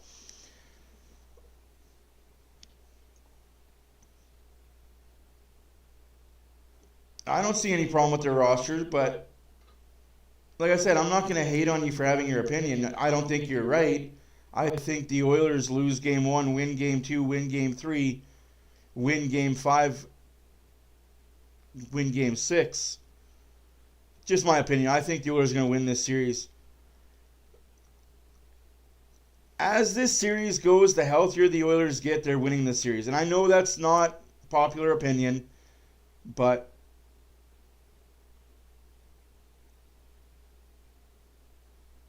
Matt doesn't like what? What do I not like, Munchie? I just don't like your negative bullshit and Joe's negative bullshit. If you're coming at me with realistic facts about why you think a team will lose, I'll hear about it. But I don't want to hear your, this team needs leadership, this team needs God. You can go fuck yourself. Like, I'm sorry, but if you don't understand what this team is and what this team has done, then get the hell out of here. I'm sorry, but... And I respect Lubo. Like, I get where he's coming from. I just don't agree with him. And that's okay to not agree. It's okay to not agree. Over the course of this series. No. Not till after. First 20-goal season. You wonder whether this could be permanent here, because 10.5 minutes into the second period, the Oilers do not have a shot on net. Neutral zone face-off going McDavid, Draisaitl, and Hyman. Louis, let's see whether Chris Knobloch sticks with that for the remainder of the hockey game, because his club needs a spark. They've got 6 shots on net in this game. None in the last 16 minutes. Draisaitl to Bouchard, steps into a slot parade. There's a shot on net that's guided to the corner by Darcy Kemper. First of the period for the Oilers. Off the right-hand side, Trevor Moore. He'll shovel it in from the red line. Controlling is Fogle. Dropped to the ice by Bouchard. Swung around the boards, and now Daddy will gather at center. Draisaitl pressure up on. I get what you're saying, Lugo. Like, as an outside observer, it does look like it might be the Kings' year. But knowing what I know about this Oilers team, as long as you got 9-7 and 2-9 out there, and that's a penalty. Not called, eh? Tackled and everything. Tripped and cross-checked and tackled, not called. Drops it off, gets it back. Byfield and Chelsea rolling stop. It's fucking pathetic, man. Like, I guess McDavid has to bleed to get a penalty called against him. He was jackknifed over the boards by Edmondson. Shot Kulak, and that stayed out. Henderson steps up. 2-0 LA. Yanmark backhand. That was denied on the near post by Kemper. LaFerriere to the center, and he'll lift it behind. If we lose this game 4-0, 4-1, 2-0, 2-1, and we win game 2 and score 6 on them, I'm okay with it. Handled by Anderson. Like I said, I'm not going to lose my shit over one game. Neither should anybody else. That's why social media is the biggest joke in freaking history. Free is Nugent Hopkins. Ahead for Darnell Nurse. He'll hit the line.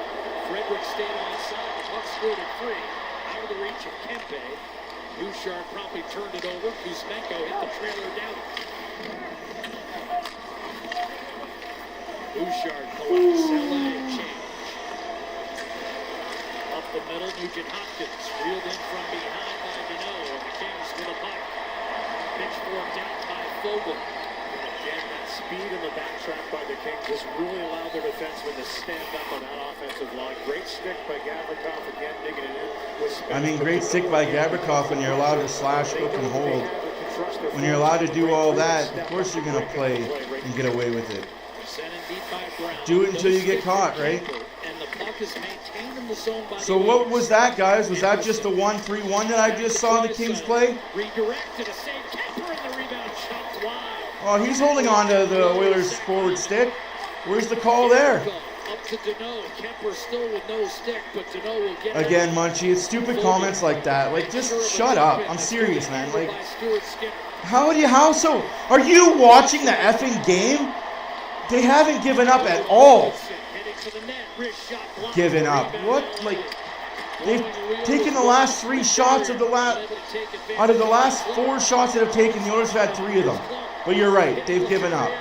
Fucking idiot. Rebound Fiala.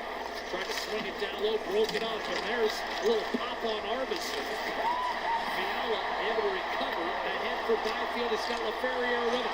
Back to Byfield, and that miscommunication leads to Byfield just twisting it along the boards for Fiala. Plowed into by Hyman. Kulak on the puck. And eventually back to Wallman. A little bit of a push back here by Edmonton, but it's one and done in the zone. They've had a couple good chances, but the Kings again seem to find a way to come up with that 50-50 balance. I don't fucking get it, man. Like, once again, as this puck dribbles into him. 5.5 minutes left to go in the second period. Still 2-0 LA. 13-8 are the shots for LA. Here's the shot by Bouchard, and if this puck is up for grabs again, guess who comes up with it? The Los Angeles Kings. I don't know. Out of the zone, out of harm's way. Don't allow the Oilers to set up. Trip, mugged him, held on to him, still holding on to him, still holding on to him. No call, eh? Wow.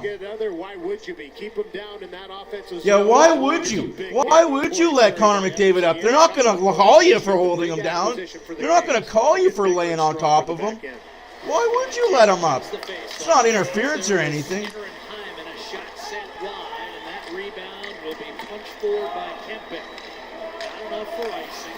Sure. Kempe went inside, and there's a try.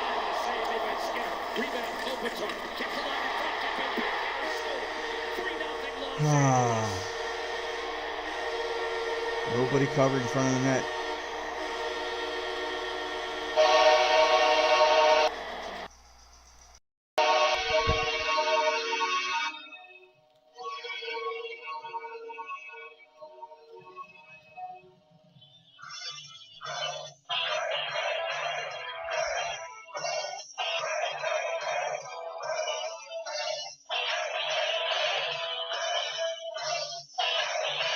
Goes into the corner. It's the play by Kopitar under pressure. Little chop pass to Kuzmenko. Nurse and Bouchard shouldn't be a defensive pair together. Shut up, Kempe. It's one game. Joe, for your safety, I hope they do come back. Switch goalies. Holy fuck, guys. I might just have to just mute a couple people tonight. And don't take it personally, but I don't want to read your dumb shit comments. Where Edmonton has won 6 out of 8 the last 3 years. But the Kings looking to flip the script. Here's Fiala to Byfield off the rush. And one game. If you are upset over one game, you're not a fucking fan of anything. Just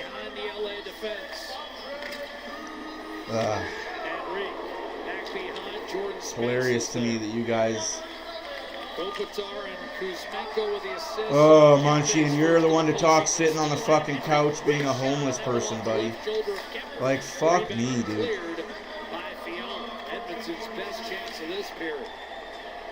So what's he supposed to do there? Good night. He's by himself. Guy's by himself in front of the net. What's Skinner supposed to do? Made the first 2 saves.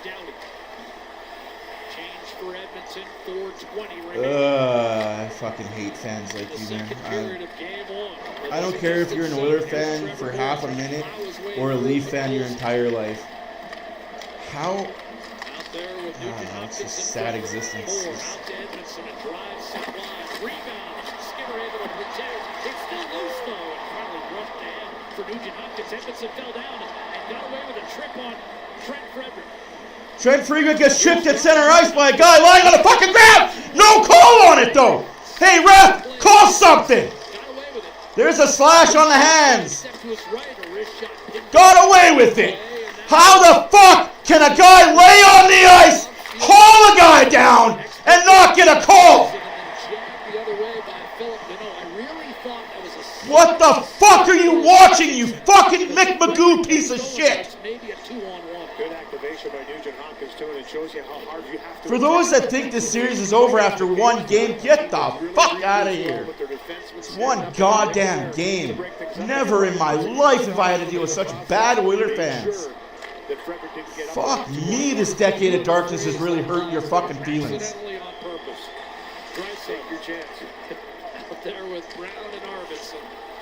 Never in my fucking life. Down low, Arvidsson looking near side. Here's Kulak. And I have a pessimistic fucking father to be with. Like, I grew up around pessimistic people my entire life. But you assholes take the fucking cake on negativity and pessimisticness. Fuck me, man. Love to get one back before the break. Mindful of the fact LA's the second best defensive club in the league all year. Yeah, they get away with the most penalties all year too, right there, Louis? He got finished by Byfield. Came out front. Byfield, big shot, score. Set it up for Philip Deneau. It's 4-0 Los Angeles. What a pass by Bouchard to nobody except for the King player in front net. We'll sit over the first period for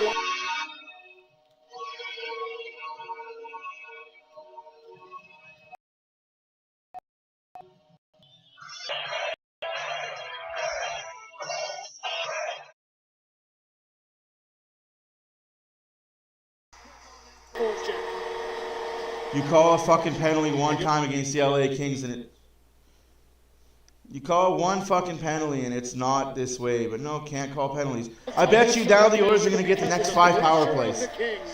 Game's out of hand, we're going to give them the next 5 power plays. 2 Kings alone, and Deneau puts it home for a 4-0 lead. Deneau from Byfield, and LA extends. Bowman. I don't understand that comment, Kimo. The left-hand side. Kings shut out the Oilers the last 2 times in the regular season. Up 4-0 here. Here's a quick chance for Woman set up by McDavid, but he couldn't get the shot away. And Fiala able to clear, and the Oilers still have only 2 shots in the period, 8 in the game. Anderson up the left-hand side, LaFerriere. McDavid finishing his check. Skinner up with McDavid and Hyman. Chris Knobloch has made changes to his lines here midway point of the second period, but it's yet to I don't understand any tangible momentum. Bullshit negativity. Skinner up to Corey Perry now. It's one game. Nurse over to Wall. I didn't. I expected this to be the way it was. Left in the second period. It takes time to gel as a team, but when you're getting held, hooked, slashed, tripped blatantly, and you know it's not getting called, yeah, that rails on you. That fucking, that takes a toll on you. When you know you're doing everything right, and you're getting used and abused and put away wet. They have to play to neutralize Edmonton, but capitalize on their opportunities, be stingy defensively. Yeah. They've done it all here. Sorry guys, I don't do Josh Brown up the gut to Darnell Nurse. bullshitness. They'll take it in with a slap shot. Blood save Kemper. Kings are full marks. They should have won this game. One and done for Edmonton. Don't do what you just, but don't do what you're doing. Seconds to go in the second period. What is that thing that Don Cherry keeps saying? Don't run up the score and don't embarrass the other team. Hey, fuckface 2-4-9. It's one game. Guess what happens when you go to Edmonton? You better hope you go to Edmonton up 2-0. Because if you're going back to Edmonton, this series tied 1-1, holy fuck, you're fucked, kid. Good night. I've said it once and I'll say it again. They have a captain and they have a fucking good one. They have a good leader. If you can't accept that and if you can't shut your fucking mouth about it, please get the fuck out of here. I will say that with all due disrespect. If you keep repeating your same bullshit jargon that you repeat, you fucking carny motherfucker, get the fuck out of here. I've been nice for far too long to you people. I'm pulling a John Cena on every one of you dumb fucks.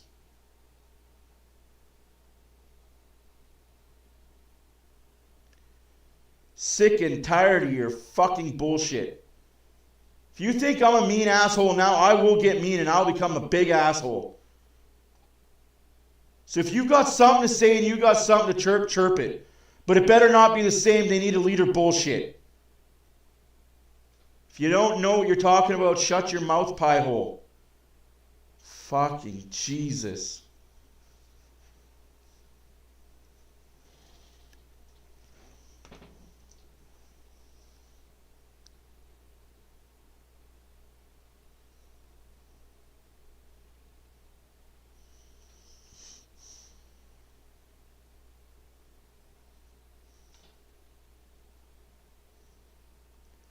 I'm sorry if I offended people there, but I'm just sick and tired of the same goddamn bullshit. The goddamn 2-sentence response.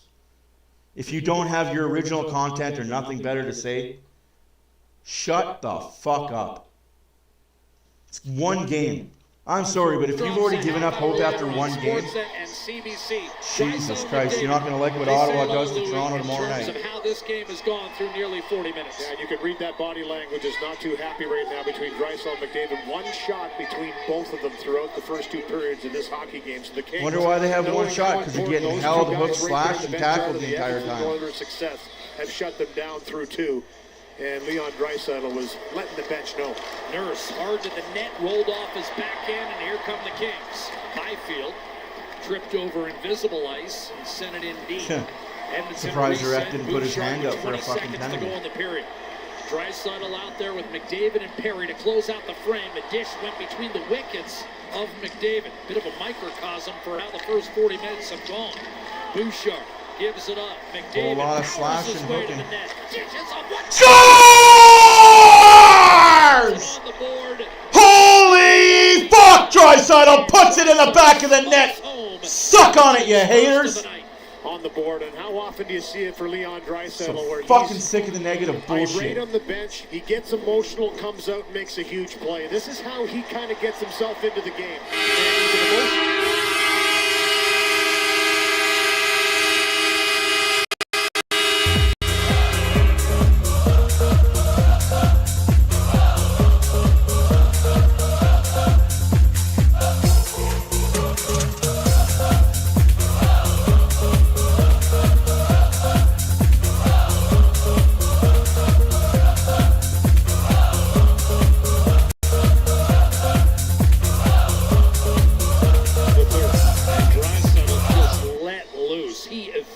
I'm not bothered by it, Lulu, but when it's the same shit every fucking sentence, like, get new material. Like, if you got new, even if you looked up some material, and I'm gonna pick on you a little bit here, good night. I hope you understand why I'm picking on you. If you went and you looked up some new material, like you just went online, went to Google, and you just Googled some new material and brought it here, I couldn't get mad at it. But you're spewing the same stuff from 1982. Like, I love the hell out of you, man, but Jesus.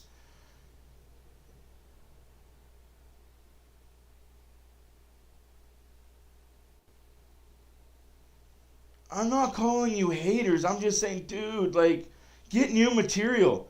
They need a leader. They need a leader. They need a leader. No, they don't. They have a leader called Leon Draisaitl, Connor McDavid. Our leadership core is deeper and better than what you guys have in Toronto.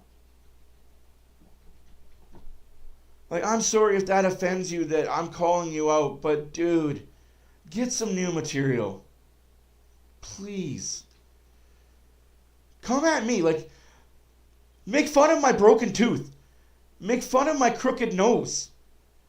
Make fun of my bald hair. Make fun of me. Get some new material. But like when it's all that you say is this team needs leadership, this, that, and the other, it's like, dude, come on now. Like,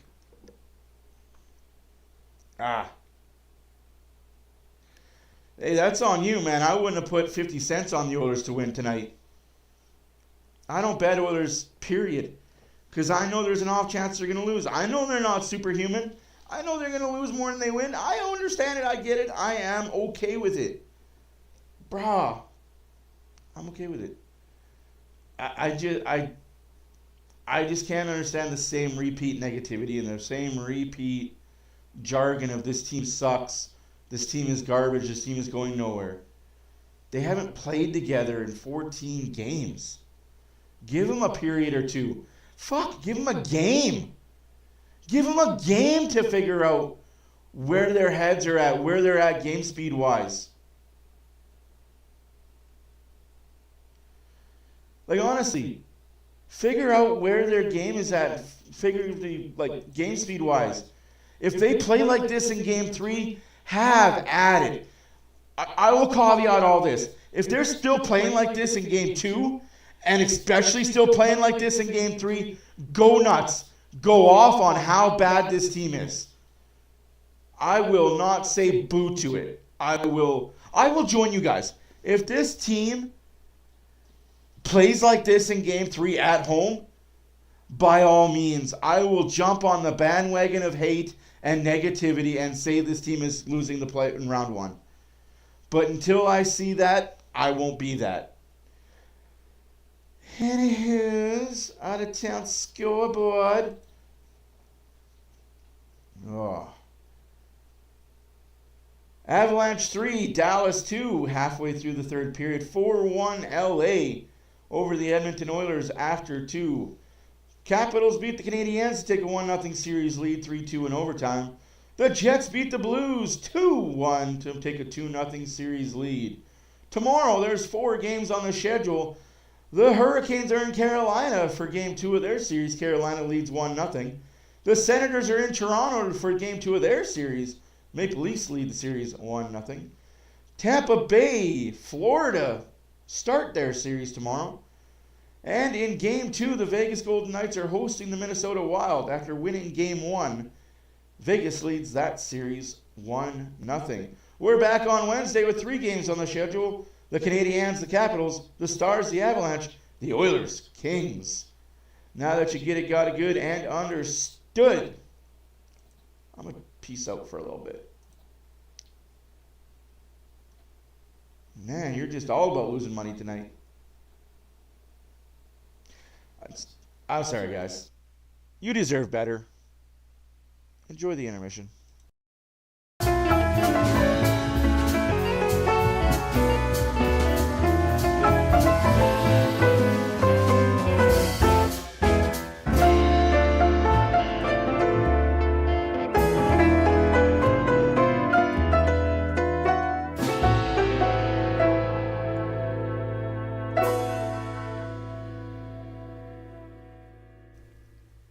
Yeah, they really did.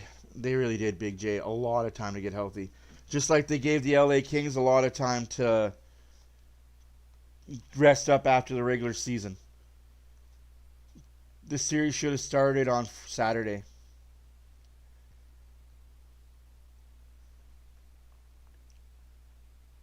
Oh, there's a penalty not called. So I guess you're allowed to punch somebody in the back of the head. That's okay, right, ref? I don't know, guys. To me, it's just strange how one team is allowed to pretty much get away with the murder. And they know it. They know what they're allowed to get away with. It's almost like they got the script beforehand. You're allowed to do this, this, and this, and this. But don't do this. Also, that Drew Doughty penalty, if you had there's a mic on the referee. He warned Doughty twice. I watched it on the LA broadcast. He warned Doughty twice with 2 cross-checks. He said, Doughty, watch the cross-check. Watch the cross-check. He warned him twice to watch the cross-check. On the way to the penalty box, Doughty said, well, what did I do? And the ref blatantly said, I let you get away with 2 cross-checks. I warned you twice. Watch the cross-check. Watch the cross-check. I couldn't let you get away with a 3rd one. What does that tell you about the reffing in this game?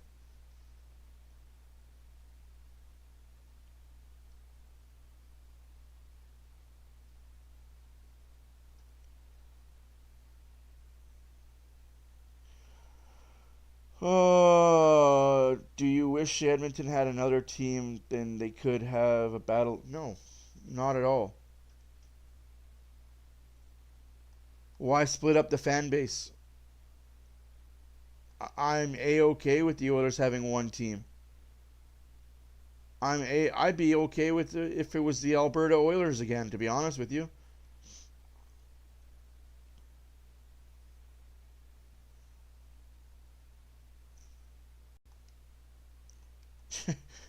Oh, jeez. If we have a new baby, there's something she needs to tell me. The Oilers could still possibly win this game. They just got to be better at controlling the play and not letting LA get in their heads. That's what it is. It's just LA getting in the heads of the Oilers.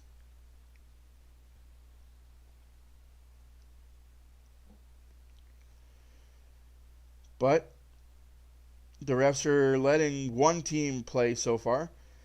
We'll see if they let the Oilers play. If the Oilers don't get the next power play, they get the next penalty, then you know that they're letting one team pretty much manhandle it and do whatever they want to do. But if you're an Oilers fan, don't be upset by game one. Like, if you are coming into this and you're upset by game one, man, we might need to set you on a 72-hour.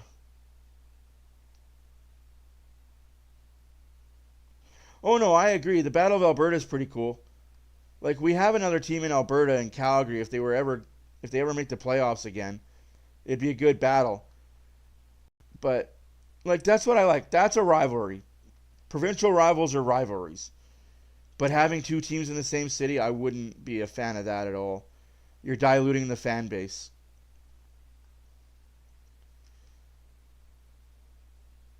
Like, look at the Chicago White Cubs and the Chicago White Sox and the Chicago Cubs. If you're South Side Chicagoan, you cheer for the Sox. If you're from the North Side of Chicago, you cheer for the Cubs. You know where the center line is that you don't cross if you're a Cub fan. You know where the center line is, if you're a White Sox fan. You don't cross it. Just like Yankees. You live in the Bronx, you're a Yankee fan. You live in Manhattan area, you're a Mets fan. It's strange that way.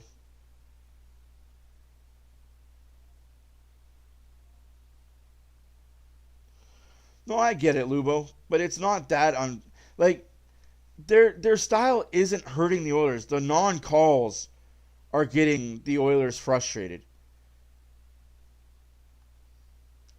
It's the non-calls. It's the Evan Bouchard go fuck yourself giveaways. Two bad giveaways behind the net by Evan Bouchard ended up in goals. He has the primary assist on LA's 2 goals. Can't imagine if he didn't do that, how this game would look. But that's Evan Bouchard in a nutshell. And unfortunately for Oilers fans, Evan Bouchard's going to make $10 million next season.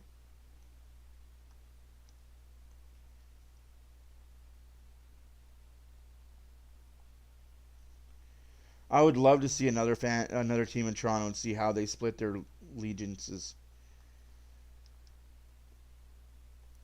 What street becomes battleground 0?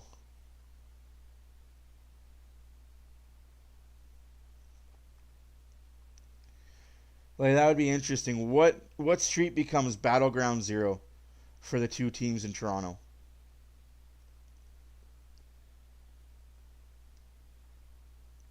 I don't know enough about... Yeah, Lubo, he's going to get 10. He's either going to get 10 from the Oilers due to contract, or they're going to arbitration and he's going to get 12. 12 to 13.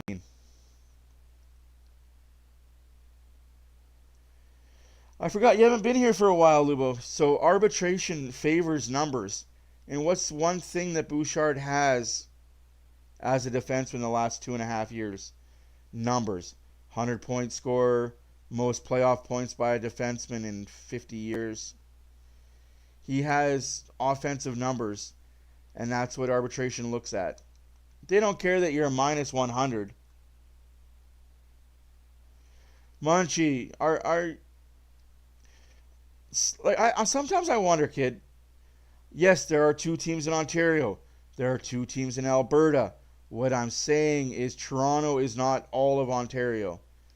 Unless you consider Toronto all of Ontario and no one else matters.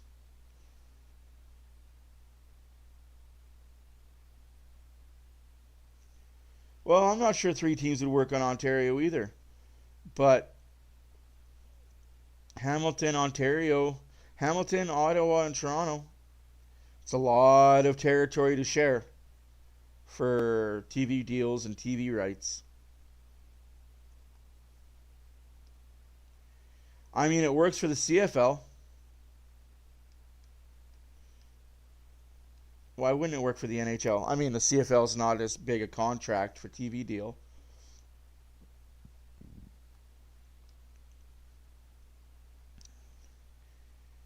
Oh, man.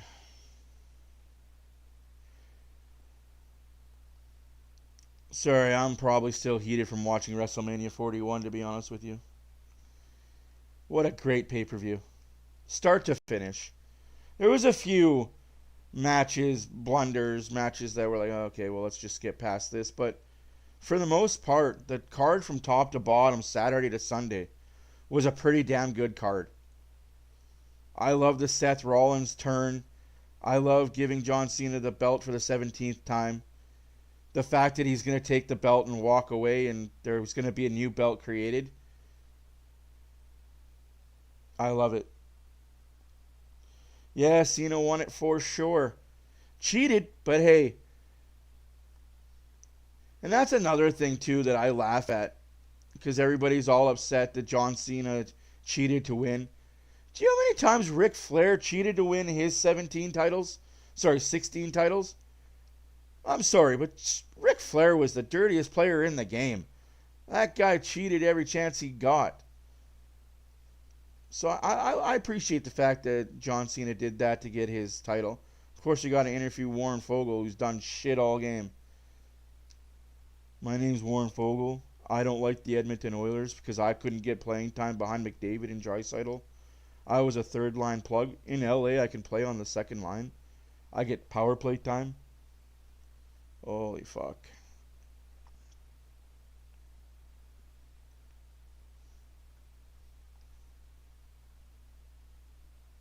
No, Lubo, I haven't watched it. I will be watching it after the hockey game.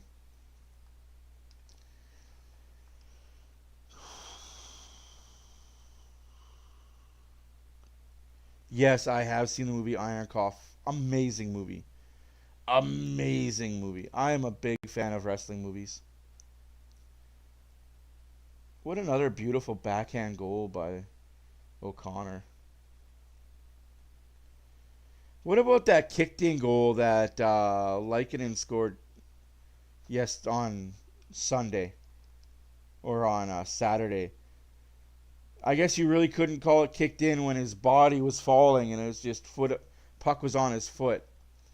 But damn, that's some acrobatic shit.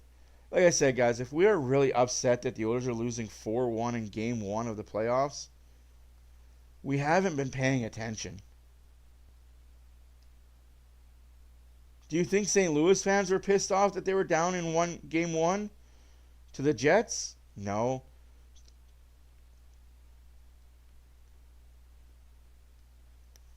I swear we're the only fan base that gets upset about not winning every game, every night, all the time. Boggles my mind that we are the only fan base. Here, I'll give you some insider information. And I probably will get in a lot of trouble for this, but I'll get in a lot of trouble for this. Yeah, I'm watching the game, Lubo. What a fucking play. I'm with you, good night. I'm with you. It would be awesome to see the Oilers starting to play dirty. I wouldn't mind if they started to. I would be a fan. I would not be opposed to this team starting to play dirty. Okay, so back in the day, I'm going to give you guys a bit of background of myself, and if it's too revealing, let me know. Back in the day, a syndicate, let's call ourselves a syndicate, would use laundromats. We would use banks. We would use casinos. We'd use other places to hide our money, to funnel our money, to put money somewhere. But then online gambling became prevalent, and we no longer needed to use the laundromats. You're right, I am not a Cowboy fan. You are 100% right at that. My dad is a Cowboy fan, though. I am a fan of the green and yellow, the green and gold, Green Bay Packers. Go Pack Go. Best stadium in all of sports, Lambeau Field, the frozen tundra. Anyways, back to my story. So with online betting being so prevalent and all that fun jazz that is, who was the most bet team in the playoffs last year to win games? The Edmonton Oilers. Who's not betting on the Oilers this year at all? Like, if you talk to every pundit, every media guy, every bet site, they are not betting Oilers to win this round. So wouldn't it be smart if you were a betting person and you bet $50 million on the Oilers to win this series, going against what the books are saying, going against what everybody's saying, just to clean your money a little bit? If I had that kind of dough lying around, I know I'd be that guy. I'd put that money on the Oilers. Not saying you should,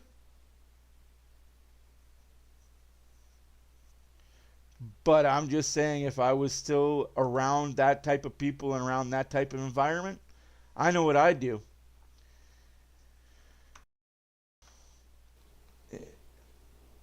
Man, it used to be easy to clean money. Nugent Hopkins between They are, Robertson because and Hyman. everybody bet the Oilers to win the Stanley Cup last year, and a lot of people lost money. I can tell you, I know of 5 people that lost $100 million for betting the Oilers to win the Cup last year. Here's Zach Hyman in on the forecheck against Joel Edmonds. Cross check in front of the net, no call.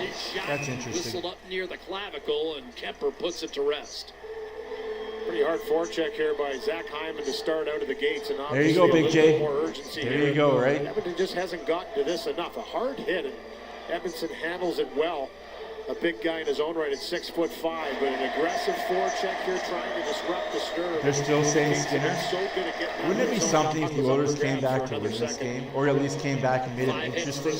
I can't say win because I don't see that happening, but wouldn't it be something if they came back and made this game interesting? Bouchard defensively and off the draw. It'll be steered up the right-hand side. Hook on the hands, no call. Over to Bouchard, I remember when a hook on the hands used to be a hook on the hands was a call. Mikey Anderson to Drew Doughty.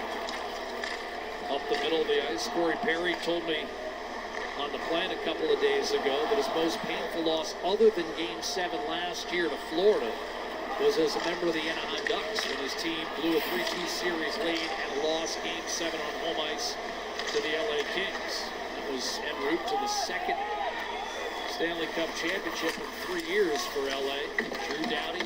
Yeah, well, if you've got the money to do it, right? If you've got the throwaway money to do it, yeah, Will Ferrell needs to just get out of here. Pressure from McDavid, wrapped around the boards. Bouchard will step up, but his cross. Bouchard steps up, gives the puck away. 5th giveaway by Bouchard this game. Kulak to track. Put Colson, he was chopped down. Chopped down, no call. Huh.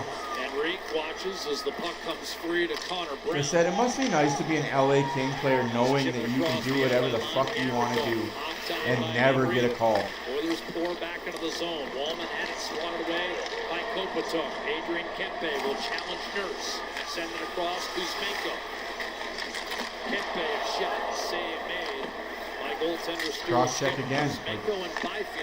Everything is stick work with the LA freaking Kings. Everything is stick work, cross checks to the back, chops to the hands. Second period intermission for Edmonton. Wallman to Frederick. Gets it back from Jeff Skinner, trying to center. That was well defended. A second time. Scores! Janmark makes it 4-2! Set up by Skinner. Woo! Don't go softly into the quiet night. We are gonna come back here, boys. Edmonton needed, down by 3 goals heading into this third period, and they get a big goal from the fourth.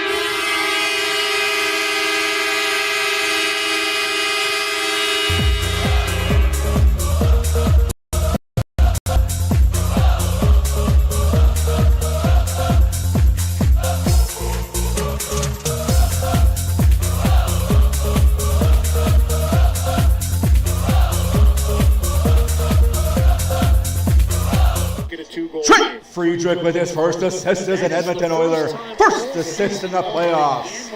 4-2 LA. We're going to start doing it soon. Like I said, if the refs aren't going to call anything, the Oilers just got it. Oh, bad pass by Woolman. But big save by Stu Skinner. Bad pass, big save. Skinner, and now for the first time tonight, some nervous energy. Nervous. Working its way through Crypto.com Arena. Little seed of what they've seen this Oiler team do before. Good read here by Skinner, a little give and go.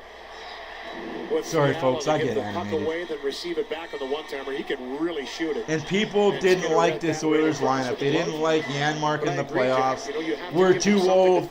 We're too slow. Playoff hockey is for the old and the slow. Down by 3. You don't think the bench is energized by the fourth line getting one? Here's Arvidsson, a centering pass deflected. Hopped over the stick of Darnellers. Fiala's got a partial break. Wallman able to get back in time, and Nurse breaks up a drop pass. Here's Fiala. Kings wanted a slash. You wanted a slash on that? Well, what's good for the goose is good for the gander. You get away with it every freaking period. We get away with it one time. The series and 3-0 in game 4. Let's go Edmonton. Get one more. Now we are going to have a penalty against Edmonton. And the call comes at 3:16. You're calling a penalty against Edmonton? And it's Hyman going to the box. Are you serious right now? You're calling a penalty against Edmonton with everything you're letting get away with. You're calling a penalty. Questionable whether he was going to Good job, refs. Skate last week a little more often. He tracks down the speedy Fiala and makes a great defensive play, not reaching in too far and grabbing on. And here's the penalty here is. In a fight for this puck, you can see Hyman brace. How's that a penalty? How's that a penalty? He hit him hard. Shoulder on shoulder. Puck had happened right when the puck was coming. Shoulder on shoulder. Doesn't like it too much, but power play lost. Are you fucked? Puck was a little shaken up, getting himself back to the bench, the youngster. Oh my God. Are you fucked, ref? Woolman's looked really good. Woolman has looked really good. I'm sorry. That's a penalty? You let everything go except for that? Holy fuck.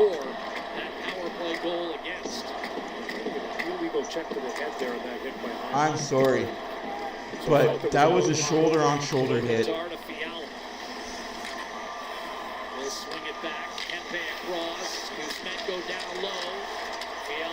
Shot against Nugent Hopkins. Kuzmenko looks, dishes. Fiala bobbled.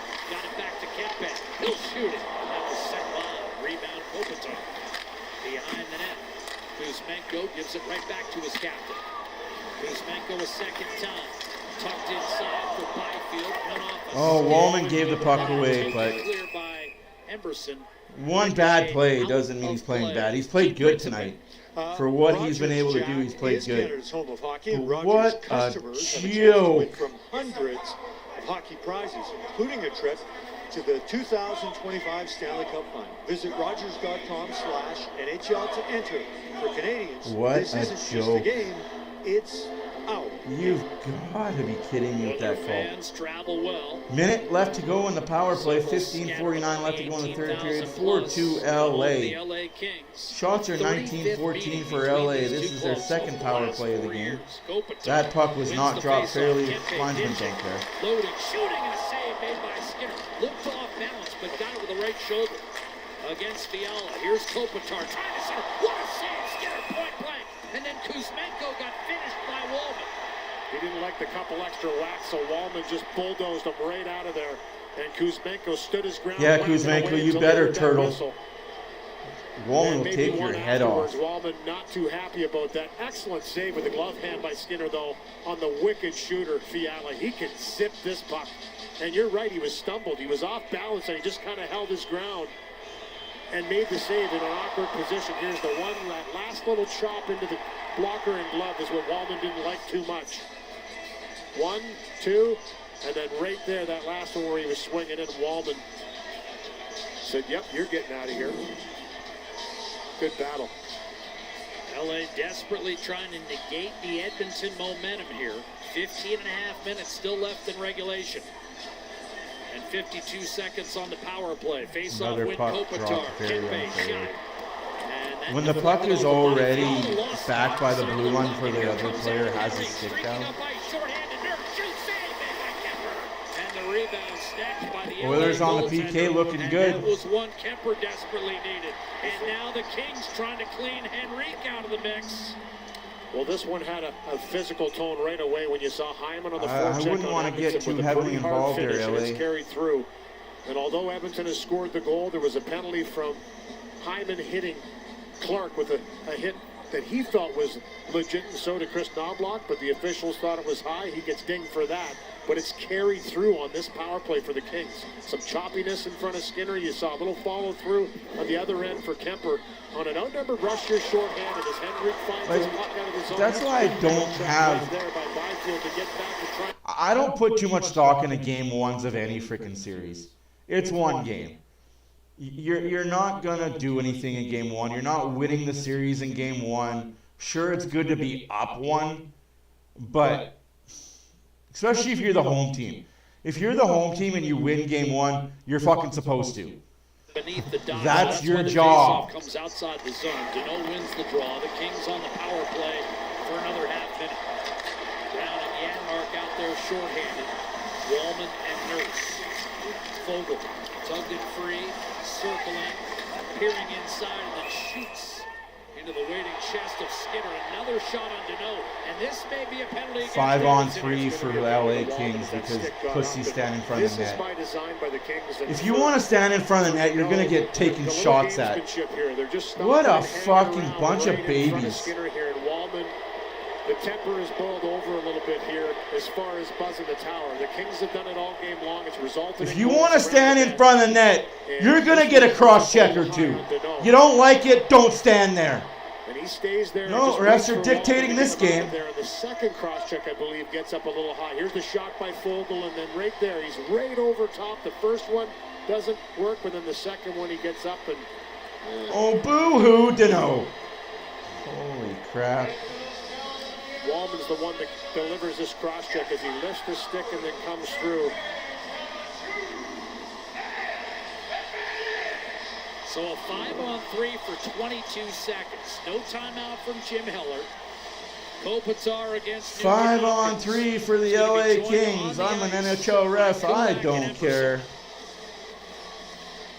And again.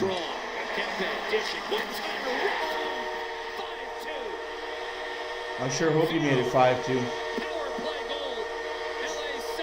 What a fucking joke.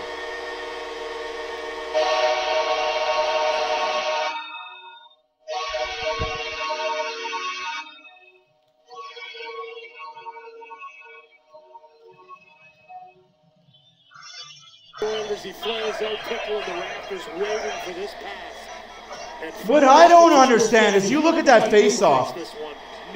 The Kings player's stick is down before the puck is dropped. And it bounces off his already down stick. Perfect win.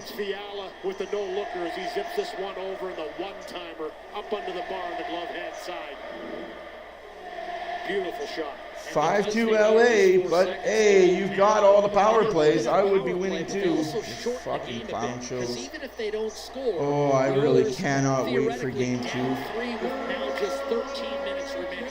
We gotta get better refs than this in the NHL, right? Like, I get they told Chris Lee in another one to not ref this year in the playoffs, but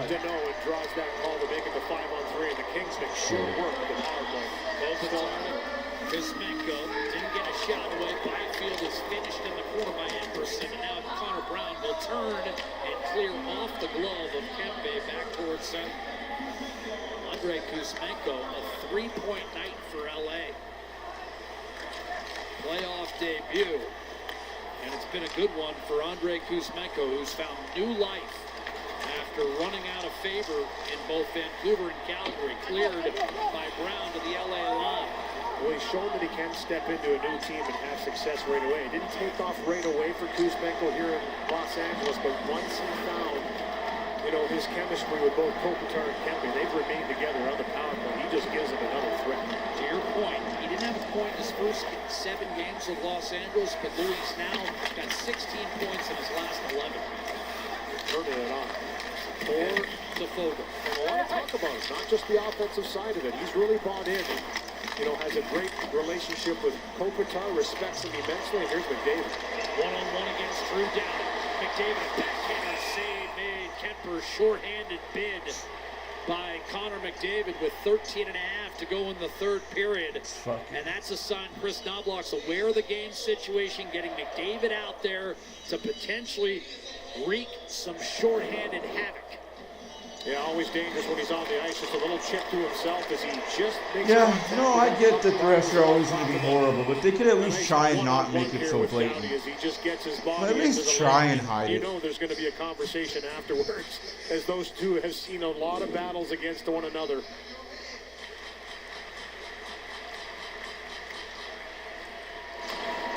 Edmonton still shorthanded for another 20 seconds. Fogle and Trevor Moore gain the line.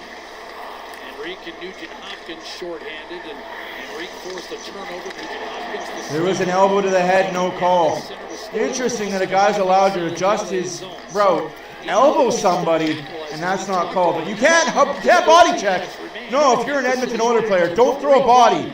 Don't throw a legal body check, Zach Hyman. 5-on-3 power play goal after Edmonton. 12 and a half left to go in the third period. Shots are 23-16 for the LA Kings. 5-2 LA on the back of a 5-on-3. Settle McDavid after the successful kill on the ice with Corey Perry.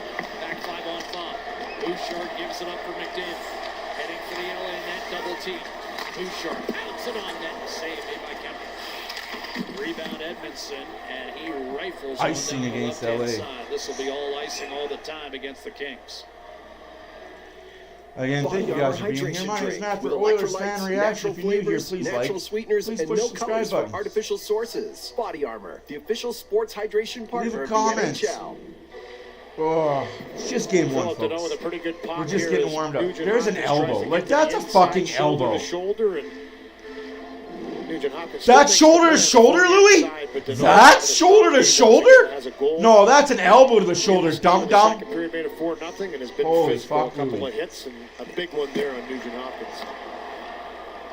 Do you think as this game has wore on, Louis, that Edmonton has stepped up its physical engagement? I think just their intensity in general. Right from the start of the third period, down by 3 goals. Going to overtime after this game. If the Colorado game is still going on, you're going to get bonus content. You're going to get bonus content of Dallas, Colorado if this game is over and that game is still going. And I didn't think they won enough in the offensive zone in the first 2 periods. Bouchard, McDavid down low, draws a penalty. Scores! Scoring Perry! 5-3! Pulling the Oilers. Kemper, you suck, you duck! Ooh, Oilers got the Kemper. Oilers are winning this series. They may lose this game, but they are winning this series. Kemper is broke. And then again, you've heard Kevin talk about this play for McDavid. He gets lost on the face-off, gets himself open.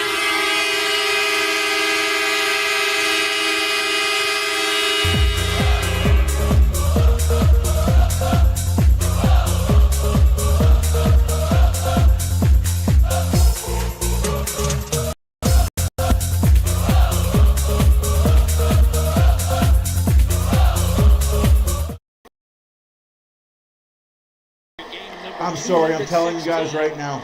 12 full time. I'm telling you guys right now, we scored 3 goals on 18 shots. Kemper doesn't allow more than 2 goals a game. The Oilers have got to him. Without having power plays, the Oilers have got to him. It's going to be 5-4 in about 5 seconds. As Vogel got his arm around the neck for a moment. It is going to be 5-4 in 20 seconds. Blasted in by Kula. Telling you guys right now. 4-0 at one point. Now it's 5-3. Grant Clark.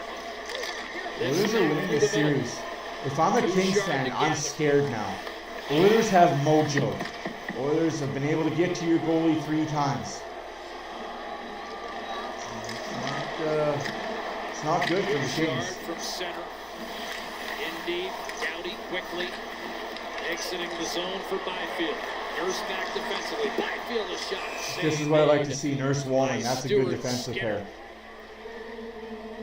Well, we told you not to go anywhere. 11-11 to play. Fiala makes it 5-2. McDavid keeping the Oilers up. I'm not saying he's broken. I'm just saying the guy hasn't let in more than 1.5 goals a game pretty much all year, and he's let in 3. And the Oilers haven't had the benefit of all the power plays. I'm just saying. I'm not saying, I'm just saying there's something in the water. Hey, Bolts, how's it going, my friend? What is this? You guys are starting a freaking series? Tomorrow you guys get to start? Man, they're really wanting that Florida healthy team to go up against the Bolts. It's okay, I got Tampa winning that series. I can't wait till the political voting is over so we don't have to see all these political commercials, though, to be honest. Like, I won't tell anybody how to vote either way, but it's just, it's getting out of hand watching all the political bullshit. Make it 5-4. I think the Oilers are going to make it 5-4. I just got a feeling that the Oilers are going to prove a ting or two.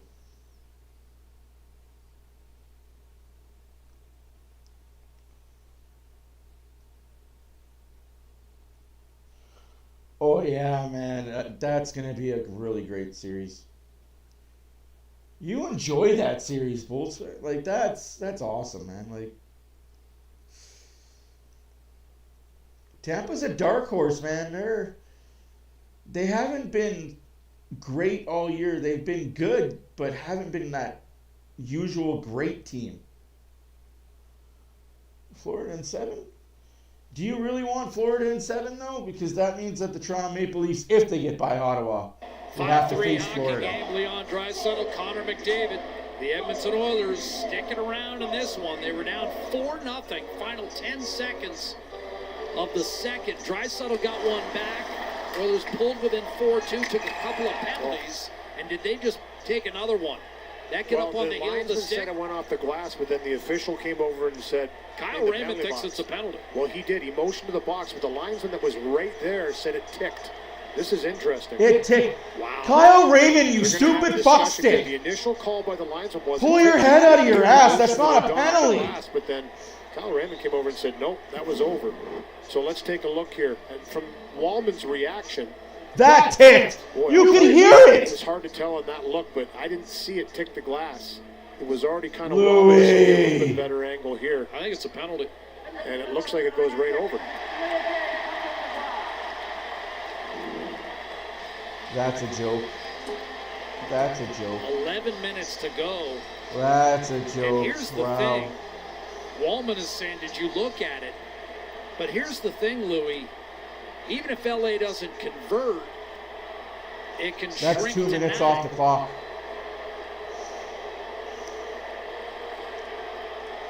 Raymond's talking with the Edmonton bench.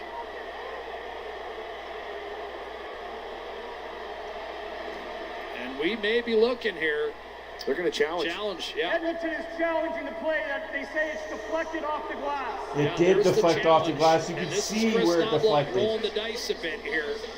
Because he knows even if LA doesn't convert, now your 2-goal deficit is with 9 to play. Is there anything definitive here, partner? We're looking at this, and I'm going to look at the rotation of the puck as you watch it come up here. It does look like it hits right there at the top of the glass a little bit.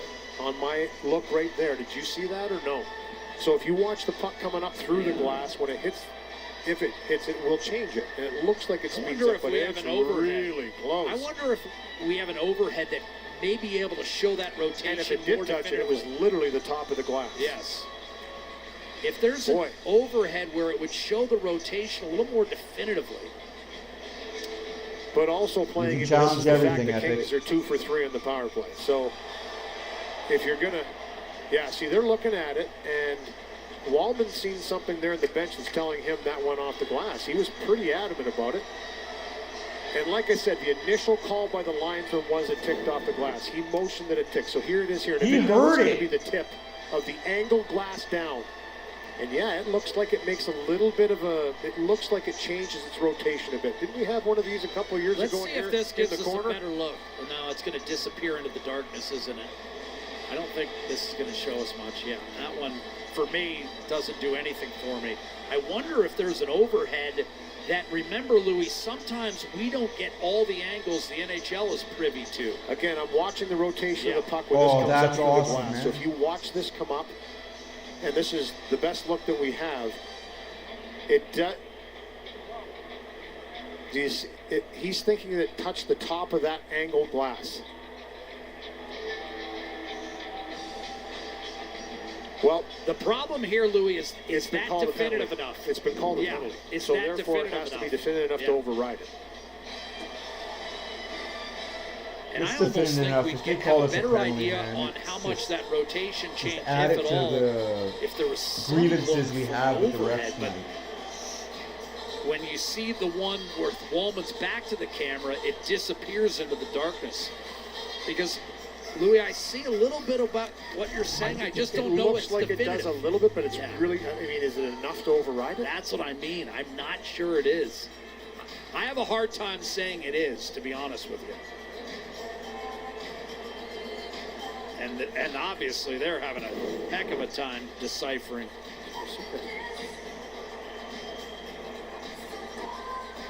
Get one more look. Does it kind of go left? It's pretty. It's. Does it kind of go left a little bit as well?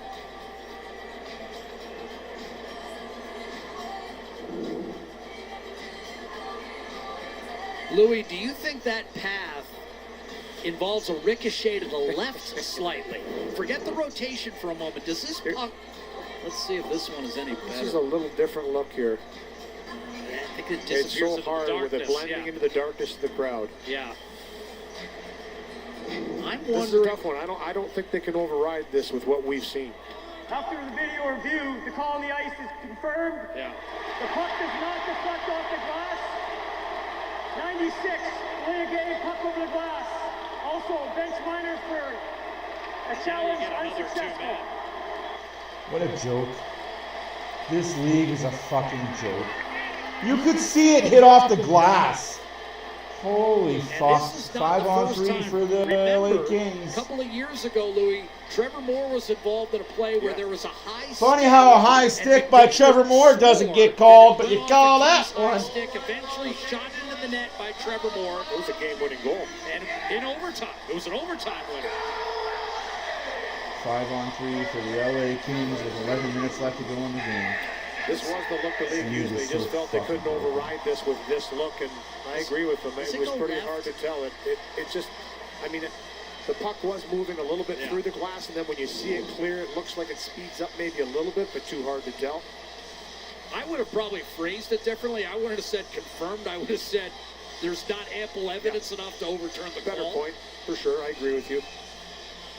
When I looked at it a few times, I started to see a slight ricochet to the left in addition to the rotations. Oh, there's a skid on the glass, but refs aren't looking at the glass. They're looking at the matters not Replay. now. It's a two-man advantage. LA looking to put it away potentially. Fiala off the draw with a wrist shot that's handled routinely by Stuart Skinner. Nobody sitting in Kings those seats already 'cause it's have half a empty in LA. 5-on-3 power play The stands are half earlier empty. in this period. Of course, if Edmonton's somehow able to kill it off, maybe you've got a seismic shift in momentum. Nugent Hopkins against Kopitar, won it cleanly. Kempe looking for room, loading up, shooting. And that ricocheted up into the mesh behind Stuart Skinner. Josh Brown off the skate. Good block by him. Kempe coming right down into the zone looking. He's always a threat to pass it. We saw the one-timer in the last 5-on-3, but big Josh Brown gets his skate in the way here on a needed block up over the glass, off the heel. Brown just 10 games in the NHL this year. Kempe one-timer, and Fiala broken up by Nurse. Fiala to Kopitar.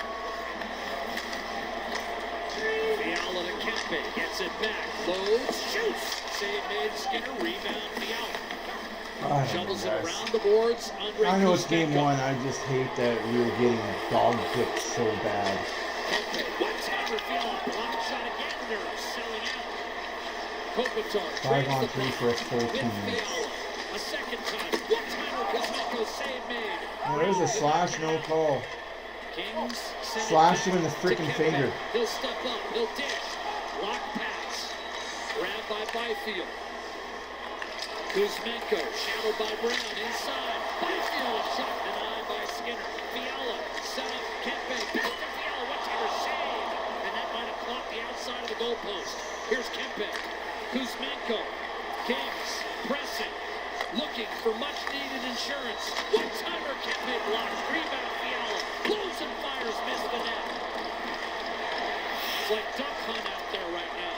Here's Kempe, Fiala, Kuzmenko, no one-timer this time. Fiala, one-timer, flubbed it. Nurse, what a play. Good kill, good kill, good kill. 20 seconds left on the 5-on-3. Nurse with 5 block shots. Great looks on the one-timers. Couple great saves by Skinner and snapping the puck around the 5-on-3. The Kings. 5 forwards once again on the unit. Fiala gives it up, Kopitar. Peering inside Fiala. Kopitar down low. One touch over to Kempe. Fiala one-timer, and that was blocked. And the rebound greens off the boards, and the Oilers have killed both penalties. Still 9 minutes left in regulation. 9 minutes left to go in the third period. Both penalties got killed. Man, and you try to cheat and you still can't get it done. What will the Kings' excuses be this year if they don't make this out of round one? Devin Bouchard. Connor McDavid on the ice. He'll chip it behind the LA defense. Drew Doughty to track it down. Around the boards, Mikey Anderson. Bobbled up by Draisaitl. Perry joining them. Draisaitl, tough to get the puck from. Gives it up McDavid. Bouchard shooting, and that was deflected up over top of the... That's a penalty! He hit him in the face! The goalie just hit Corey Perry in the face! What are we fucking doing? 19 to play. Intensity. High. And Corey Perry, who's always around the net, he felt he was fouled here as he gets in tight to Kemper. You're going to see his glove come down. Once he reaches up for this puck, he catches him on the way down. No penalty on the play. That's fucking insane that that's not a call. Like I said, they wear the same jersey.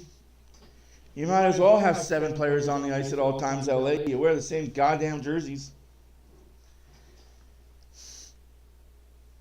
If you went straight up and down on that, that would be no call.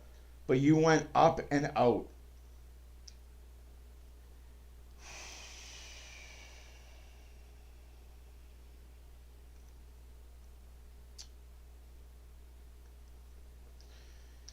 It boggles my mind when American teams play Canadian teams. What refs are allowing and what they don't allow. Yeah, I saw that, Joe. I saw that. That was terrible. Like, that was blatant. You have to call that. Like, I don't care if you're a fan of that team or not. You have to call that. Like, that's just stuff that's unexcusably not okay. Like, if you miss the small things that you don't see, okay, that's fine. But that was blatant right in front of you.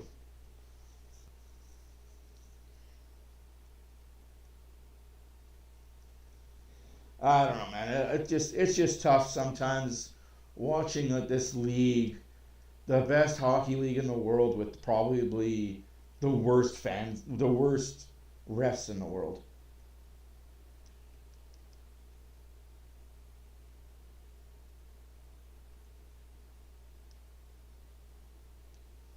Like, it's despicable. Like, it's blatant. Irregardless how you feel about the Oilers or a Canadian team, it's just. I mean, Canada's team, as you say, got 6 power plays. Ugh. Good for Toronto, though, to score 6 goals. We'll see if they can do it again tomorrow. Win game 2, that's my thing. Win game 2. And a 3-on-2. Warren Fogle heading for the net, shooting, a save made by Stuart Skinner, who's made several key saves. And now the Oilers have some numbers. McDavid, drop pass, Draisaitl is shot. Redirected by Darcy Kemper, and the rebound grabbed and cleared by Warren Fogle as he scampers to center and dumps it in. Fogle hit by McDavid behind the net. I probably shouldn't know this, and I probably shouldn't say this, but the worst ref in the NHL is making $200,000. Who will freeze it with 7:29 on the clock. He's made some real solid saves here in this third period as well. Could be a lot worse of a lead for the Los Angeles Kings. He's had to make his best saves in this third to keep his team the ones that are constantly in playoffs and constantly making money, they're making $1 million a year. Pick that puck up with speed and allow Draisaitl to walk in. Good defensive play at the last second again on Draisaitl. It's just not a clean shot that gets Toronto should, honestly, that series shouldn't be close. Toronto should easily take care of Ottawa in 4 or 5. But the fact that that series could go 6 or 7.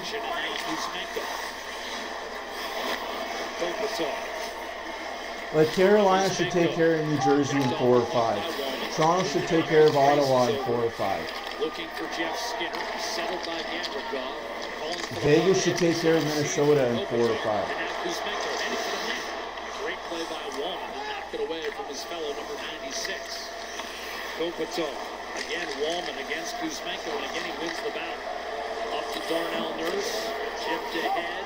Dowdy able to nullify his man, but Arvidsson gets in deep and draws a call. Oh, you got a power play for the Oilers. 6.5 minutes left. For the second time tonight, and Edmonton has a chance. It's only their second power play of the night, and we're almost on the third period. What a fucking the latter stages of period 1. Yeah, how important is this power play for Edmonton? All the talk about it, and you're going to see Arvidsson as he chips this puck by Anderson. He kind of wraps his own arm around, but Anderson gets the stick in there a little too deep. Hooking is the call. He didn't like it too much. He felt that Arvidsson kind of helped it in there. Of course he didn't like it, but I bet you said a lot of choice words going to the box and never. Another power play here for Edmonton, down by 2. So Perry's going to be the net front presence here. Draisaitl and McDavid. Nugent Let's get a goal here and make it 5-4. Let's make it interesting. Draisaitl to take the face-off. Off the face-off, squirts loose. Wow, a whole lot of interference on that face-off. Don't call that, though. Heaven forbid you give the Oilers the 5-on-3 power play. You gave 2 of them to LA. Can't have 1 for the Oilers. You don't get the 5-on-3. Sorry, bud. 42 for their last 44 at home. Nugent Hopkins back to Bouchard. Across to Draisaitl. Now it's McDavid. Heading for the net. Couldn't get the shot away. Trevor Moore with Bouchard back. And he'll roll it behind. Minute and a half left in the power play. Great defensive play by Filipino. Good stick. And nice little pick by Draisaitl, driving right into Edmonton. Allowed a little lane for McDavid, but it was Dedeaux, the second wave, with a good stick to deny McDavid from that shot in the slot. Draisaitl, miscommunication with McDavid. Byfield brings it to center and calmly strokes it back behind the Edmonton net. And the Oilers power play. If only we had our top guys playing like top guys. Still 5 3/4 minutes it's left. Alright, don't just go out there and get one. Don't care how, just get one. Hits the line, powers his way to the middle. Bouchard to Draisaitl. Already for the goal tonight. McDavid gives it back to him, a shot blocked, rebounds available, and Kemper able to... Hey, call a penalty there, ref! Cross check is a cross check is a cross check! You called a cross check against Wallman! Call the cross check against Doughty! Come on now! What's fair game is fair game! No, can't do that. McDavid with a little extra whack. He's going right to the whistle, maybe a little bit over. Nice little holy fuck, Munchie. Like, you are really smoking the fucking pimp juice, man. That last little slide of the stick into the glove. Man. Nobody likes that. We've seen a few of those each way. You giving me the hookers and blow. You just forgot the hooker part. And Downey clears them out of there in a hurry afterwards. One cross check, and then they bear hug and get pulled out of the pile. Doughty, you little pussy. So Edmonton able to buy Doughty, some time you here. Little pussy. After that altercation, Hyman will replace Perry as your net front presence. Otherwise, the power play unit remains the same. Draisaitl to take the draw against Kopitar. Still 43 seconds left in the man advantage. Kings with a pair on the power play, and right now it's the difference. Off the draw. Loose puck, poked free. McDavid across. Bouchard. Bouchard needs to Back to take that. McDavid. Draisaitl across. Nugent Hopkins a shot. And that stayed down. Kopitar. Hyman is getting hauled down, hooked, and held. No call, eh? Bouchard gathering. Wow. And yes, Louis, I noticed there was Guns N' Roses during that interlude. Here's McDavid across the line. Failing to get it cleared to no. McDavid inside, Draisaitl. A shot, and that might have tipped off Kemper. Cross check from behind, no call, eh? Fierce battle ensues. Here's McDavid picking up the puck, trying to chip one in front. Kings can't get it out. Power play is over. Bouchard cross ice, open McDavid and shot, and that stayed out. Came off the glass. Another cross check, no call. Bouchard flips it back in. I don't understand what's a penalty and what's not a penalty. Chipped off the boards. Quinton Byfield building speed in over the line. LaFerriere, a shot blocked. Rebound, pounded. And that stayed out, going high glove. On the attempt was Vogel, thrust around the boards. Edmondson back behind. LaFerriere erased by Adam Henrique. Down to 4 minutes left. Jeff Skinner. The outlet too far for Arvidsson, picked up by Clark. How would you think the Oilers were going to win this one? They haven't played as a team for 14 games. 31 days. How would you figure they were going to win this one? I thought they were going to lose this one and win game 2. In all honesty, that's exactly what I thought. They're losing this one, and it's going to be a good fucking game. But winning game 2, and it's not going to be close. Los Angeles, Kempe unable to get his stick on. I'm sorry to tell you guys that. Like, I'm being a realist. Quickly back on the ice. Here's the good chance. I get told every time I'm not a realist fan. All I care about is the Oilers winning every game. I realistically thought the Oilers were going to lose this game close, like it is, but just annihilate them in game 2. Go home to Edmonton for Friday evening game. Series tied 1-1. Oilers win game 3 and take a series lead and never look the fuck back. No, Lugo, I wouldn't have. Too much time on the ice. Now's the time. Oh, now it's not time to use. Hyman and McDavid stacked in the paint. Nurse and Bouchard paired together defensively. Oh, here we go. Here's the game, folks. We pulled our goalie. And he won it cleanly to Corey Perry. Rolls on top, shoots, and had it blocked. Perry might have gotten away with a trick, and the Kings will be guilty of icing. And when I say might have, he did. And maybe a little slash on the stick, too, but you know this finishes the deal if this finds the open net, so you dig in a little bit extra, and here it is as he tries to toe drag this around. He just gets the stick right in between the legs and takes his man down. Munchie, never let me see you in real life. He's going to get the Pistons going there and get up the ice on that rush. I couldn't. Prevented a goal, probably. 6 on 5. I couldn't deal with that non-stop. Draisaitl and Kopitar. Draisaitl won the last straw, but Kopitar wins this one. Doughty sealed off by Hyman, so he can't clear. The puck remains lodged underneath through Doughty. Pried loose by McDavid. Bouchard steps up, returns to McDavid. Now Draisaitl, hard rim behind the net. Perry angled out to Darnell Nurse. Across to Bouchard. 5-3 Los Angeles. Here's McDavid, poaching away by Kopitar. Net is empty. Kempe from center ice leaves it. Shot, and missing the net was Kevin Fiala. As that high riser sailed over the crossbar. 2:55 to go. Edmonton has life. Here's McDavid. Gaining the line, putting it down deep against Doughty. Around the boards. Deneau chipped it through Draisaitl. Trevor Moore to the empty net. Missed. The rebound comes off the end boards for icing. 2:40 to play in the third, and the Kings have had a couple of looks and failed to seal the deal. Up by 2, why not go for it? And good battles down low. A great defensive play by Kopitar to send Moore here. Is this chance down the ice? Just missing wide. That's the icing. The one before was the one Kopitar made the defensive play, and eventually it was Fiala that looked like he had the better chance. He was over center and couldn't put it in the open net. I think Edmonton's going to take a timeout here. They're showing a second unit, but now Chris Knobloch will call his troops over, and there will be a timeout on the ice. They don't have a timeout. The Oilers don't have a timeout. They wasted their timeout on the challenge. The same 5 or 6 you'd think out for the remainder of this hockey game. Does the ref know we don't have a timeout? Well, Leon Draisaitl and Connor McDavid playing together for the first time in 15 games. And it's been a night. It's been an uphill battle early on. They just couldn't seem to find things going. One shot between the two through 2 periods, I believe. Sorry, 2 shots because Draisaitl scored.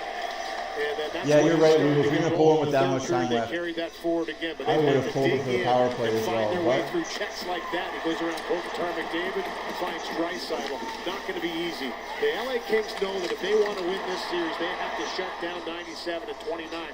They haven't completely shut them down in this game, but they've made it a difficult night for the top 2 stars of Edmonton. I mean, I would make it a difficult night too if I could get away with everything LA got away with. Against Los Angeles, just to illustrate what you're talking about. And Draisaitl, we've already told you, 18 goals in his 19 playoff games head-to-head against LA, including points in the last 15 of those games. He'll line up for the face-off. You've got Wallman and Hyman in the slot. McDavid and Bouchard up top, but the face-off win for the Kings, lifted down the middle but wide. And another icing call against the Kings. Just 7 seconds go off the clock, so a healthy 2:33 remains. I don't mind this from the Kings right here. They're up by 2. Why not go for the open net and seal the deal? You've got a little buffer in the scoring, and instead of trying to make a finite little play in the defensive zone, turn the puck over and bam, it's in the back of your net. You have to ensure they get it out of the zone. And for Edmonton, they're trying to do anything they can to not let them do that. Draisaitl crowding off the draw. Doughty will fling it up the right-hand glass. Didn't get out. It still didn't get out. Perry kept it alive. And you've got McDavid in front of Perry. Slivered across to Evan Bouchard. This game 1 has turned into an exciting finish. Shot Bouchard wide line off the Dodgers. Spun to the corner by Doughty. Roman desperately able to hold the zone again. Perry to McDavid. Challenging Kemper. Zach Hyman! 4-5-4 Kings! Woo! That's a prime example right there. Drew Doughty had this puck on his stick right off the face-off. They've been 56.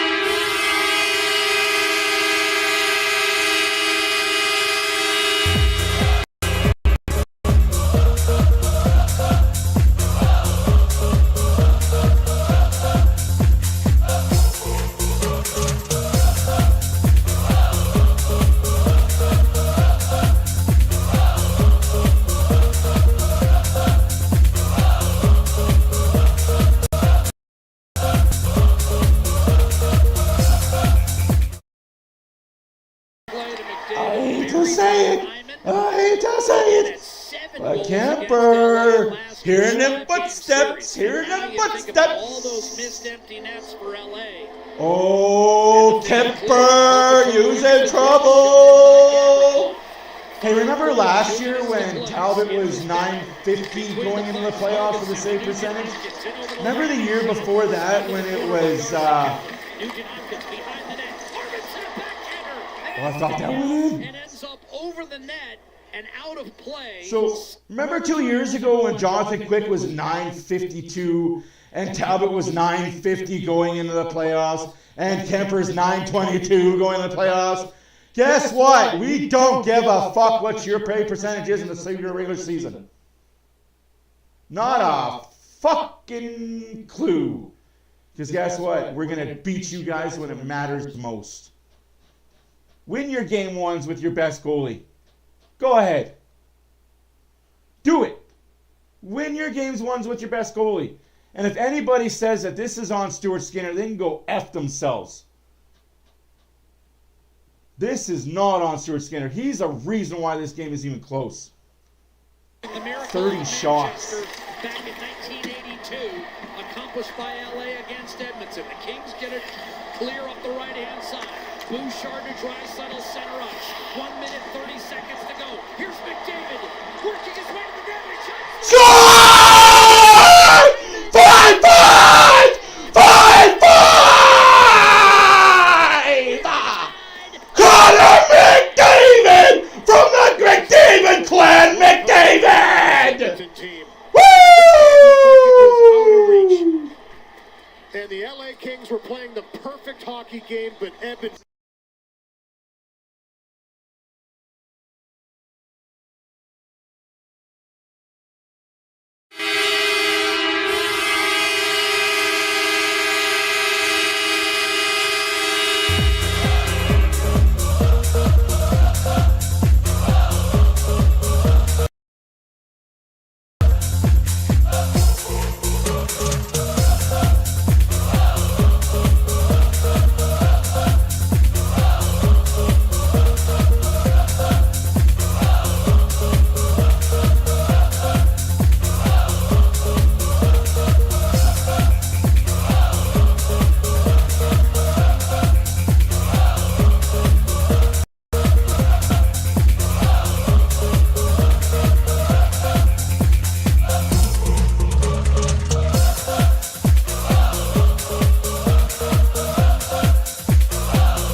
Woo! 5-5, baby!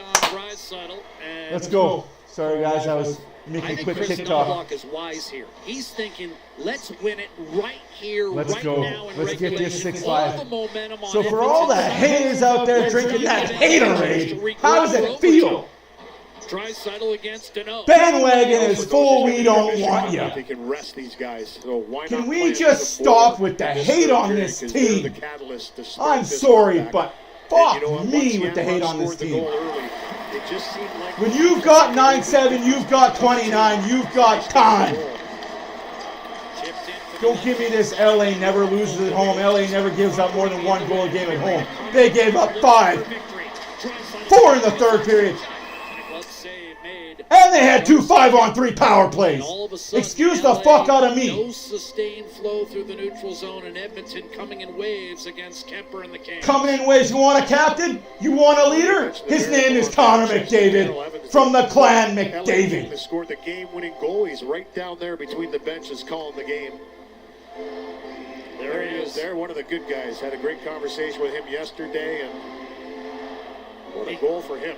I'm sorry, but if you think you're an LA Kings fan and team and you're watching this, you are going to be scared to play this team on Wednesday and back home in Edmonton for Game 3. No way that just went in. Fuck off! It's alright though. That bounced off of Warren Foegele. That bounced off Warren Foegele. It's okay though. It's all right though. Don't get upset. He drives this into the offensive zone. Easy to do. That stop right there. Foegele drives through, opens up a little bit of space, and this is a fan. This is a fan on this shot by Danault with traffic in front. Warren Foegele. Hey, don't get upset, man. Don't be upset. The fact that the Oilers are down 4-0 and came back to tie this game 5-5. This Kings team is in trouble. Part of it, up over top Stewart. Skinner thinks it's going to be low. And now the lead once again. 40 seconds to go. Skinner heads for the bench. McDavid has the puck pried loose, and it's back through center. The Kings should have been running away with this game. 5-3, 6-2. But the fact that the Edmonton Oilers tied the game up at 5-5. Don't give me crap about this Oilers team being bad. Don't give me crap about this Oilers team being garbage. That bandwagon is too full now, Munchie. You jump on and off the bandwagon more than some girls jump on and off dick. Fuck me, man. You guys celebrate like you did something. Don't get mad. This team has the comeback capabilities. And it finds its way in the back of the net. So the Fuck me, I can't wait for Oilers to destroy Toronto perseverance tomorrow. of the Los Angeles Kings with the lead. They put 0.5 of a second back on the clock. 16.8 to go. 16 seconds left to go in regulation. 6-5 LA. 6-5 Los Angeles. Kopitar cleaned up in the circle by Draisaitl. Blast Bouchard in the save. Darcy Kemper. The fact that this team... 12.7 remaining. Draisaitl. What are you fucking talking about? Dude, you are so fucking pathetic. I honestly, I'm about to just boot you and say go fuck yourself. Have a good life. The players hadn't got to the front of the net yet. This team shouldn't be in the fucking game, you dipshit. If this was the Toronto Maple Leafs, they wouldn't have come back down 4-0. It would have been 8-0. They would have went home with their tails tucked between their legs because they ain't got dicks. Holy fuck, Munchie, you are one special human being. Special with a capital K that uses crystal crack as a fucking cereal. In the slot, Draisaitl against Kopitar, who won the faceoff. Third rim, Gavrikov around the boards, down the ice, and Bouchard draws icing with 7 seconds, maybe. I don't get people like you. I don't get fans like you. I will never understand you, and I never want to be a friend with you. That's me keeping it real. You would not be a person I would ever associate with outside of this. Just telling you straight up, I would never associate with a person like you. 7.1 remains. Kopitar against Draisaitl. Loose puck off the draw, taken by the Kings. LA wins game 1, as they should. The game shouldn't be 6-5. 6-5 Kings. Philip Deneau, the game winner. Congratulations to the LA Kings. You win 6-5. Game shouldn't have been this close. Not even close. With the 5-on-3s you had, 2 of them, 1 for a full 2 minutes, this game shouldn't have even been close. The fact that the Oilers took you guys to the fucking brink of going to overtime. The Oilers scored 5 on your number 1 goalie, who hasn't let in 5 goals all year. And do you want to come at me saying that I take this loss as a win? No, a loss is a loss is a loss. And I'm okay with it.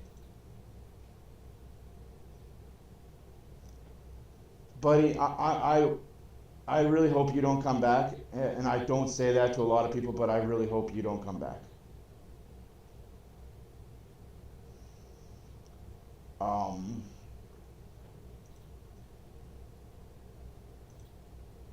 Oilers are winning game 2. Without a shadow of a doubt. Oilers are winning game 2. But my name is Matt for Oilers Fan Reaction. I'm going to go and go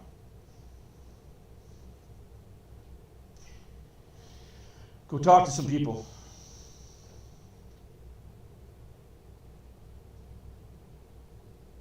Dallas wins in overtime. Gotta love it. Anywho's these guys. My name is Matt for Oilers Fan Reaction.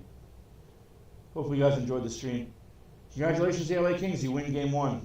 You should have won game 1 by more convincing fashion. I'll be back on Wednesday. Game 2 is going to be fun. Deuces.